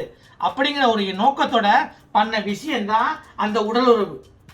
அந்த 6ஆம் அதிகாரத்தில் சொல்லப்பட்டிருக்க அந்த உடல் உறவு. சரிங்களா? அந்த நிகழ்ச்சி எப்போ நடக்குதுன்னா ஆதாம் சொல்லப்பட்ட நாள்ல இருந்து ஏறக்குறைய ஒரு 1200 வருஷம் கழிச்சு நடக்குது. 1200 வருஷம் கழிச்சு நடக்குது அந்த விஷயம். ஸோ சாத்தான் அந்த பிளானுக்கு வந்துடுறான். அந்த பிளானுக்கு வரும்போது அங்கே இருந்த சில தேவதூதர்கள் இப்போ பூமியில் இருக்க அந்த மனுஷ வம்சத்தை கரைப்படுத்த நினைக்கிறாங்க. அப்போ மனுஷ வம்சத்துக்குள்ள கரைப்படுத்திட்டா அந்த ஸ்திரீலேருந்து ஒரு சுத்தமான ஒரு வித்து வராது. அப்படி ஒரு சுத்தமான வித்து வரலன்னா கடவுள் சொன்ன அந்த பிளான், கடவுள் சொன்ன அந்த திட்டம், அந்த கடவுள் சொன்ன அந்த வாக்குறுதி அடிபட்டு போயிடும். அந்த வாக்குறுதி அடிபடும் போது வந்துட்டு கடவுள் சொன்ன வார்த்தை பொய்யாயிரும். அந்த பொய்யாக்குறதுக்காண்டி கடவுளோட அந்த திட்டத்திற்கும் எண்ணத்திற்கும் செயலுக்கும் எதிராக போனாங்க. அப்படி சில தேவதூதர்கள் எதிராக போகும்போது அந்த திருமணத்தை அவங்க பண்றாங்க. அப்படி திருமணம் பண்ணி அந்த கலப்பினம் உண்டாகுது. அப்படி கலப்பினம் உண்டாகும் போது கடவுள் வந்துட்டு தன்னோட திட்டத்துக்கு இப்படி எதிராக போறாங்களே, நம்மளோட திட்டம் வந்துட்டு நிறைவேறாம போகுது அப்படின்னு சொல்லி அவர் பார்த்து மனுஷன்லாம் இந்த அளவுக்கு கரைபடிறானே, பூமியில ஒருத்தன் கூட நல்லவனா இல்லை அப்படின்னு பார்க்கும்போது வந்து நோவா மட்டும் கரைபடியாம இருக்கிறான். அவனோட குடும்பம் மட்டும் கரைபடியாம இருக்குது. அப்படி கரைபடியாம இருக்கும்போது வந்துட்டு நோவா மட்டும் அவர் வச்சுட்டு மீதி எல்லா பேர்த்தையும் அழிக்கிறார். இதனால தான் அவர் பூமியை அழிக்க வேண்டியதாகி போச்சு. இல்லைன்னா அவர் பூமியை அழிக்கணும் அவசியம் கிடையாது. சாதாரண ஒரு நல்ல மனுஷன் ஒரு கெட்ட குமாரத்தையே மணக்கிறதுனால வந்துட்டு பூமியை அவர் அழிக்கிறதுலாம் கிடையாது. பூமியை வந்துட்டு மனுஷனுக்கும் தேவகுமார்களுக்கும் இடையில வந்துட்டு ஒரு புதிய வம்சத்தை ஏற்படுத்துறாங்க. அப்படி ஏற்படுத்தும் போது மனுஷனோட வம்சம் கரைப்படுது. அப்ப தேவனோட பிளான் அடிபடுது. அதனால தான் வந்துட்டு அவர் எல்லாத்தையும் அழிக்கிறார். அழிச்சிட்டு புதுசா ரீசெட் பண்றாரு. இல்லைன்னா அவர் பூமியை அழிக்கணுங்கிறது அவசியமே கிடையாது. சரிங்களா? சாதவங்க மரம் அழிக்கிற மாதிரி லைட்டாக ஒரு சிட்டி அழிச்சிட்டு போயிட்டே இருக்கலாம். ஏன் அழிச்சாருன்னா இதான் காரணம். பூமியோட வம்சம் டிஎன்ஏ முதற்கொண்டு அடியாகுது. சரிங்களா? இதான் அங்கே சொல்லப்பட்டிருக்க விஷயம். இந்த மாதிரி சொல்லும்போது வந்து பார்த்தீங்கன்னா இன்னொரு விஷயம் இருக்குது. இப்போ வந்துட்டு லூக்காலையும் சரி மார்க்லையும் சரி மத்தையிலும் சரி ஒரு வசனம் இருக்குது. தேவதூதர்களுக்கு வந்துட்டு பெண் கொல்றதும் இல்லை கொடுப்பதும் இல்லைன்னு இருக்கு. பெண்கள் கொல்றதும் இல்லைன்னா அப்படின்னா தேவதூதர்களுக்கு திருமணங்கிறது இல்லைன்னு சொல்லப்பட்டிருக்க விஷயம். சரிங்களா? அப்போ தேவதூதர்களாக யாரும் கல்யாணம் பண்ணக்கூடாது. அதனால வந்துட்டு இந்த இடத்துல தேவதூதர்களாக இருக்க முடியாதுன்னு சொல்லி நிறைய பேர் வாதிடுறாங்க. ஆனால் அது கூட இதுக்கு சப்போர்ட்டாக தான் இருக்குது. எப்படி சப்போர்ட்டாக இருக்குன்னா இந்த கெட்டு போன தேவதூதர்கள் இந்த மாதிரி மேலேருந்து கீழே விழுந்த தேவதூதர்கள் எப்பயுமே தேவனோட கொள்கையை மதிக்கிறது கிடையாது. தேவனோட கொள்கையை மதிக்கிறது கிடையாது. தேவனுக்கு எப்பயுமே எதிராக தான் போகிறாங்க. அப்படிங்கும்போது வந்துட்டு தேவன் வந்துட்டு தேவதூதர்களுக்கு கல்யாணம் இல்லைன்னு சொல்லியிருந்தா இவங்க கல்யாணம் பண்ணாமல் இருப்பாங்களா? ஏற்கனவே எதிராக போகிறாங்க. எப்பயுமே எதிராக தான் இருக்கிறாங்க. அப்படிங்கும்போது வந்துட்டு தன்னை காத்துக்கொள்றதுக்காண்டியும் தேவனுடைய திட்டத்தை ஒதுக்குறதுக்காண்டியும் இவங்க வந்துட்டு கல்யாணம் பண்ணியிருக்காங்க. அப்படிதான் சொல்ல முடியுமே ஒழிய அவங்க வந்துட்டு கல்யாணம் பண்ணாமல் தேவனோட வார்த்தையை காப்பாற்றிட்டு தேவன் சொன்னதை கேட்டுட்டு இருப்பாங்கன்னு சொல்ல முடியாது. ஏன்னா தேவனோட வார்த்தைக்கு எதிராக போனவங்க தான் இவங்க. தேவனோட வார்த்தைக்கு மட்டும் இல்லை, தேவனோட திட்டத்திற்கும் எண்ணத்திற்கும் செயலுக்கும் வழிபாடுக்கும் ஆராதனைக்கும் ராஜ்யத்துக்கும் வல்லமைக்கும் மகிமைக்கும் எதிராக போன தேவதூதர்கள் இவங்கெல்லாம். அப்போ தேவனுக்கு எதிராக போனவங்க அவங்க இந்த மாதிரி பண்ணியிருக்காங்க. இப்போ எல்லாமே நம்ம பின்னாடி இருந்து முன்னாடி வந்துருக்குறோம். இப்போ நம்ம வந்துட்டு முன்னாடி இருந்து பின்னாடி வருவோம். அப்போ உங்களுக்கு புரியும் ஈஸியாக. எப்படி புரியும்னா கடவுள் வந்துட்டு முதல்ல தேவதூதர்களை படைக்கிறாரு. அப்புறம் தான் அண்ட சராசரத்தையும் பூமியையும் படைக்கிறாரு. அப்படி படைக்கும் போது தேவதூதர்கள் பார்க்குறாங்க. சரிங்களா? இப்போ வழிபாட்டுக்கு படைக்கப்பட்டவன் தான் லூசிஃபர். அவன் தான் சாத்தானா மாறுறான். ஏன் மாறுறான்னா அந்த வழிபாடை தனக்கும் பண்ணணும், நம்மளும் வந்து ஒரு அரியாசனத்தை தேவனுக்கு மேலே போட்டு உட்காரணும் ஆசைப்பட்டனால தான் வந்து அவன் வந்துட்டு பாவம் பண்ணுறான். அப்படி பாவம் பண்ணனால வந்துட்டு கடவுள் பாவம் பண்ணவன் சொர்க்கத்தில் இருக்க முடியாது, 3ஆம் வானத்தில் இருக்க முடியாது சொல்லி அவனை 2ஆம் வானத்துக்கு தள்ளுறாரு. அப்படி தள்ளும் போது அவன் பூமிக்கு வர்றான். பூமியில் வந்து பார்த்தா அங்கே ஆதாம் ஏவாளுக்கும் பூமியை ஆண்டு அனுபவிக்கும் அந்த அதிகாரம் கொடுக்கப்பட்டிருக்கு. இவன் அந்த பூமியில் வந்துட்டு அதிகாரம் கொள்ள நினைக்கும் போது வந்துட்டு அந்த பூமியை கரைப்படுத்துறான். அப்படி கரைப்படுத்தும் போது தான் வந்துட்டு அந்த கனியை கொடுத்து கடிக்க வச்சு அவனை பாவம் பண்ண வைக்கிறான். அப்படி பாவம் பண்ண வைக்கும் போது வந்துட்டு அங்கே வந்துட்டு கடவுள் ஒரு சாபத்தை கொடுக்குறாரு. அந்த சாபம் என்னன்னா, உன்னோட வித்துக்கும் இந்த ஸ்திரியோட வித்துக்கும் உனக்கு பகையை உண்டாக்குவேன். அப்போ அந்த ஸ்திரியோட வித்துலேருந்து வர ஒரு மனுஷன் வந்துட்டு உன் தலையை நசுக்குவார் அப்படிங்கிற ஒரு பெரிய பயத்தை உண்டாக்குறாரு. அப்படி உண்டாக்கும் போது அதுக்கு உண்டான ஒரு எதிர்பாடாவே ஒரு காரியம் பண்ணிட்டு இருக்கான் ஆரம்பத்திலிருந்து. ஒரு காலகட்டத்தில் வந்து அந்த மனித இனத்தோட அந்த மனித இனத்தை கரைப்படுத்திட்டா அந்த ஸ்திரியோட வித்துலேருந்து ஒரு சுத்தமான ஒரு மனுஷன் வரமாட்டான் அப்படிங்கிறதுக்காண்டி அந்த ஸ்திரியை கரைப்படுத்துறதுக்காண்டி தேவர்களும் மனுஷர்களும் ஒன்றா கூடுறாங்க. அப்படி கூடும்போது தான் வந்துட்டு அங்கே ராட்சதர்கள் உண்டாகுறாங்க. அங்கே வந்து ராட்சதர்கள் உண்டாகும் போது தான் வந்துட்டு அங்கே பலவான்கள் வர்றாங்க. அப்படி பலவான்கள் வரும்போது தான் தேவன் வந்துட்டு கவலைப்படுறாரு, வருத்தப்படுறாரு. எப்படி ஏன் இந்த பூமியில இந்த மனுஷனை உண்டாக்குன்னு சொல்லி வருத்தப்பட்டு இந்த பூமிக்கு வந்துட்டு ஒரு வெள்ளத்தை அனுப்புறாரு. அப்படி வெள்ளத்தை அனுப்புறதுக்கு முன்னாடி நோவாவை பார்த்து அவன் குடும்பம் மட்டும் கரைபடாமல் இருக்கனால வந்துட்டு அந்த குடும்பத்தில் இருக்க 8 பேர்த்தை மட்டும் காப்பாற்றுறாரு. மீதியெல்லாம் வந்துட்டு பூமியில் அந்த கரைப்படுத்தின தேவதூர்களின் வம்சத்தையும் அவர் அழிக்கிறார். அப்படி அழிக்கும் போது தான் பூமி அழிக்கப்படுது. ஸோ இந்த தப்பு பண்ண அந்த தேவதூதர்களை அவர் அன்னைக்கே வந்துட்டு இந்த கீழ்பாதத்தில் அவர் அடைக்கிறார். அப்படி வந்த தேவதூதர்கள் தான் இவங்க. சரிங்களா? அந்த தப்பு பண்ண தேவதூதர்கள் இவங்க. அப்புறம் திரும்ப மனித இனம் நோவாவோட குடும்பத்தின் மூலமாக வந்துட்டு இந்த உலகத்தில் பெருக ஆரம்பிக்குது. அந்த வழியில் வந்தவர் தான் அபிரகாம். கடவுள் அபிராமை தேர்ந்தெடுக்காரு. அப்படி அபிராமை தேர்ந்தெடுக்கும் போது கடவுள் அபிராமுக்கு ஒரு வாக்குறுதி கொடுக்குறாரு. உன்னோட வம்சத்தின் மூலமாக தான் இந்த உலகத்துக்கே ரட்சகர் பறக்க போறாங்கிற ஒரு வாக்குறுதியை கொடுக்குறாரு. இந்த உன்னோட வம்சத்தின் மூலமாக தான் இந்த பூமியை ரட்சிக்கப்படும் அப்படின்னு சொல்லி அந்த ஒரு வாக்குறுதியை அபிராமுக்கு கடவுள் கொடுக்குறாரு. அந்த வகையில் தான் வந்துட்டு அபிராமுக்கு மகனா ஈசாக்கு பிறக்காரு, ஈசாக்கு மகனா யாக்கோபு பிறக்காரு. அப்படி யாக்கோபு பிறந்தவன் தான் 12 கோத்திரம். அந்த 12 பிள்ளைகள் பிறக்கிறாங்க. அந்த 12 பிள்ளைகள் மூலம் வந்தவன் தான் அந்த இஸ்ரவேலுங்கிற ஒரு நாடு வருது. அந்த இஸ்ரவேல் என்கிற வம்சத்தை பற்றி படிக்கிறது தான் ஆதியாகமம் அதிகாரம் 12 மீதி இருக்க பழைய ஏற்பாட்டு புஸ்தகம் முழுவதும். சரிங்களா? இதுதான் அங்கே சொல்லப்பட்டிருக்க விஷயம். அப்போ அந்த பரம்பரையில் பிறக்கிறவர் தான் இயேசு கிறிஸ்து. அவர் தான் வந்துட்டு இந்த உலகத்தின் பாவத்தை சுமந்திருக்க வந்து கடவுள் சொன்னால் அந்த வித்து. அப்போ அந்த பெண் வந்துட்டு கன்னிமரியாள் தான் வந்துட்டு எந்த வித ஒரு ஆணின் துணை இல்லாமல் வந்துட்டு பரிசுத்தாவினால் கருத்தரிக்கப்பட்டு இயேசு கிறிஸ்து பிறக்கிறாங்க. இயேசு கிறிஸ்து இந்த உலகத்தில் பாவத்தெல்லாம் சுமந்து தீர்த்து ஒரு உண்மையான பழிப்பொருளை நமக்கெல்லாம் வந்து அவர் இறந்து போய் அவர் பரதேசம் போகிறார். அப்படி பரதேசம் போகும்போது அங்கே இருக்கவங்களுக்கு சொல்கிறாரு, நீங்கள்லாம் தேவனை நம்பி விசுவாசமாக இருந்தாலும் உங்களுக்கு பரலோகம் இருக்குது அப்படின்னு சொல்லிட்டு அவங்களுக்கு சொல்கிறாரு. அதே சமயத்தில் மேல் பாதையில் உள்ள மனுஷன் ஆத்மாவுக்கு சொல்கிறாரு, நீங்களாம் வந்துட்டு தேவனை வந்து ஒற்றுக்கொள்ளாமல் உங்களோட மீட்புக்கு உங்களோட புண்ணியத்தையும் உங்களோட காரியங்களையும் உங்களோட சாஸ்திரங்களையும் உங்களோட சம்பிரதாயங்களையும் நீங்கள் செய்த நன்மைகளுமே நீங்கள் நம்பி இருந்தீங்க, தேவனை நம்பி இல்லை அப்படின்னு சொல்லி அவங்களுக்கு போதிக்கிறாரு. அதே மாதிரி வந்துட்டு கீழ்பாதையில் உள்ள அந்த தேவதூதர்கள் அந்த கெட்ட ஆவியக்கிட்ட என்ன சொல்கிறாருன்னா, நீங்கள் வந்துட்டு உங்கள் பிளான் வந்துட்டு அடியே போச்சு. நீங்கள் என்ன பிளான் பண்ணீங்க? உங்கள் திட்டம் என் திட்டத்துக்கு நீங்கள் எதிராக ஒரு திட்டம் போட்டீங்க. அப்படி திட்டம் போட்டு தான் மனுஷன்கிட்ட கூடி நீங்கள் வந்துட்டு அந்த மனுஷனத்தை கரைப்படுத்த முயற்சி பண்ணீங்க. ஆனால் வந்துட்டு என் திட்டம் நான் அதை மாற்றி அமைச்சு இந்த உலகத்தை அழித்து நோவா மட்டும் காப்பாற்றி அந்த திட்டத்தின் மூலமாக நோவான் மூலமாக இப்போ நான் வந்து கடவுள் திட்டத்தையும் என்னத்தையும் நான் வந்து நிறைவேற்றி காமிச்சிட்டேன் அப்படின்னு சொல்லிட்டு அந்த தேவதூதர்களுக்கு அவர் வந்துட்டு சொல்கிறார். அது அப்போ இந்த 3 இடத்துல இருக்கவங்களுக்குமே வந்துட்டு அவர் போதிச்சிருக்கார். ஏன்னா அவர் இல்லாமல் இந்த பரதேசத்தில் உள்ளவங்களுக்கு மீட்பு கிடையாது. ஏன்னா அங்கேருந்து அவங்களுக்கு விடுதலை கிடையாது. ஆனால் இங்கே இருக்கவங்க வந்துட்டு தேவனை ஏற்றுக்கொள்ளவில்லை அப்படிங்கிறத சொல்கிறாரு. அப்போ இங்கே 3ஆவது இடத்துல இருக்க அந்த கீழ்பாதையில் உள்ள தேவதூதர்களுக்கு உங்கள் பிளான் வந்துட்டு உங்கள் முயற்சி வந்துட்டு வேஸ்ட்டாக போச்சு, நீங்கள் தோற்று போயிட்டீங்க. கடவுள் சொன்ன பிளானும் கடவுளோட திட்டத்தையும் நான் நிறைவேற்றி கடவுள் ஜெயம் பெற்று விட்டார், கடவுள் திட்டமும் எண்ணமும் செயலும் வெற்றி பெற்று விட்டது அப்படின்னு சொல்லி அங்கே பிரசங்கிக்கிறார். இதாங்க சொல்லப்பட்டிருக்க விஷயம். ஸோ அங்கே பிரசங்கிங்கிறது இதான் சொல்லப்பட்டிருக்க விஷயம். 2 பேதூரில் இந்த தேவதூர்களை பற்றி சொல்லப்பட்டிருக்க விஷயம். அதை மட்டும் பார்க்க மாட்டோம், அதையும் பார்த்துட்டோம்னா கொஞ்சம் மனசுக்கு நிம்மதியாக இருக்கும். சரிங்களா? பாவம் செய்த தூதர்களை தேவன் தப்ப விடாமல் அந்தகார சங்கிலிகளினாலே கட்டி நரகத்திலே தள்ளி நியாய தீர்ப்புக்கு வைக்கப்பட்டவர்களாக ஒப்பு கொடுத்து இப்ப இந்த இடத்துல உள்ள அடைக்கப்பட்ட அந்த தேவதூர்கள் தான் சொல்லப்பட்டிருக்க விஷயம் நம்ம ஏற்கனவே பார்த்தாச்சு. அந்த காலத்திலே கட்டி நித்திய செங்கல்ல கட்டியிருக்காரு. இது நரகம்னு சொல்லப்பட்டிருக்க விஷயம். ஆனா உண்மையான தண்டனை வந்துட்டு அங்கதான் கொடுக்கப்படும். இப்ப வெறும் தற்காலிகமா தான் அவங்க அடைத்து வைக்கப்பட்டிருக்காங்க. இதான் அங்க சொல்லப்பட்டிருக்க விஷயம். அப்பயே கடவுள் வந்துட்டு அப்பயே அவங்கள கடவுள் அடைத்து வைத்திருக்கான்னு சொல்லப்பட்டிருக்க விஷயம். இப்ப அதை சொல்லிட்டு பூர்வ உலகத்தையும் தப்ப விடாமல் நீதியை பிரசங்கித்தவனாகிய நோவா முதலான 8 பேரை காப்பாற்றி. இப்ப பூர்வ உலகத்தையும் தப்ப விடாமல்னா இந்த தேவதூர்களால கரைபடிந்த மனித இனத்தை தப்ப விடாமல், அதான் பூர்வ உலகம். அப்ப நோவா காலம் தான் பூர்வ உலகம். அப்ப நோவா காலத்துல நோவாவையும் அவனோட குடும்பத்தை மட்டும் விட்டுட்டு, அப்ப அந்த 8 பேர்த்தை மட்டும் விட்டுட்டு அந்த பூர்வ காலத்துல இந்த உலகத்தை தப்ப விடல. அப்ப ஏன் தப்ப விடலன்னா இவங்க அந்த மனித இனத்தை கரைப்படுத்தினால வந்துட்டு மனித இனமே வந்துட்டு ஒரு புதிய இனமா மாறிட்டு இருந்துச்சு. தேவதூர்களும் மனிதனையும் சேரும் போது வந்துட்டு ஒரு புதிய இனம், ஒரு கலப்பினம் உருவாகுதாங்க. அப்ப மனுஷனா இல்லாம ஒரு கலப்பினமா உருவாகுது, ராட்சதனா உருவாகுது. ஒரு பழக்க வழக்கங்கள், ஒரு தன்மையெல்லாம் மாறி போய் வெறி பிடிச்சு அலைகிறாங்க. அப்படி இருக்கும்போது கடவுள் படைத்த அந்த உண்மையான திட்டமும் எண்ணமும் அங்க நிறைவேறல. கடவுளோட எண்ணமும் திட்டமும் அங்க நிறைவேறல.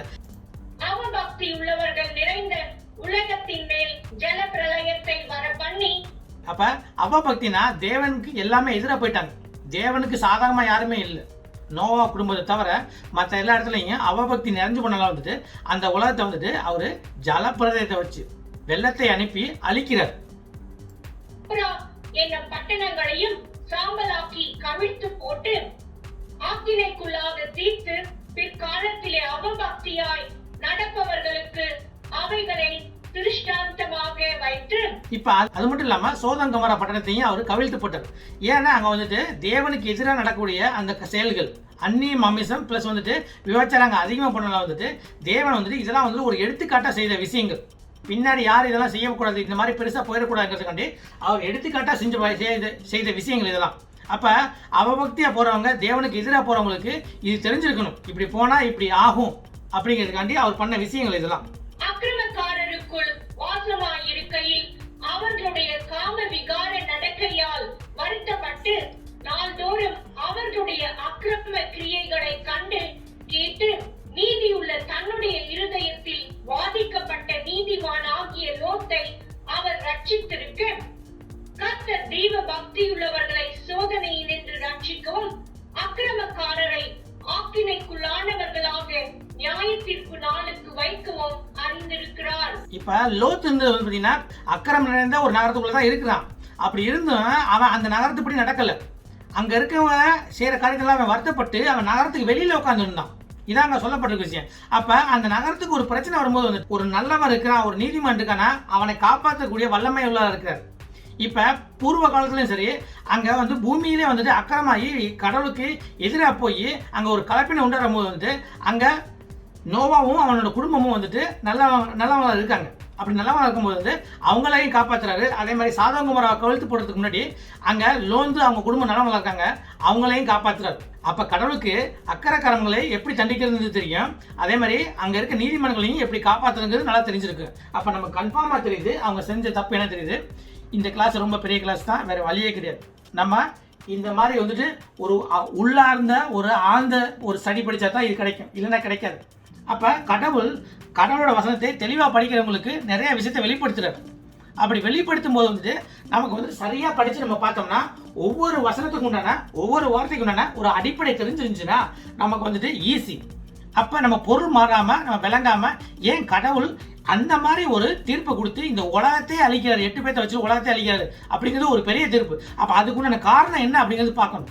அதுக்குண்டான காரணம் இதுதான், உன் வித்துக்கும் அவள் வித்துக்கும் பகையை உண்டாக்குவேங்க. அந்த காரணம் தான், வேற ஒன்றும் கிடையாது. அந்த காரணம் தான் மனுஷனோட வித்தே இல்லாம பண்றதுக்காண்டி தான் அவன் வந்து ஒரு கலப்பணத்தை உண்டாக்குறதுக்காண்டி பண்ண விஷயம் தான் அது.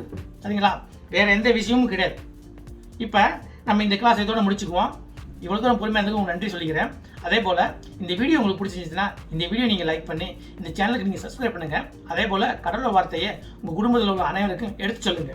தேவன்கிட்ட மன்னிப்பு கேட்டு அவர் மீட்பராக ஒரு ரட்சகராக ஏற்றுக்கொள்வது ரொம்ப முக்கியம். உங்கள் பாவங்கள் மன்னிக்கப்படனா அது இயேசு கிறிஸ்து மேல வைக்கிற விசுவாசத்தால மட்டுமே முடியும். நீங்க செய்ற புண்ணியத்தினாலையும் நீங்க செய்ற காரியத்தினாலும் முடியாது. சரிங்களா, அப்படிங்கிறத தெளிவாக ஞாபகம் வச்சுக்கோங்க. உங்களை கூடிய சீக்கிரம் இன்னொரு கிளாஸ் பார்ப்போம். நன்றி.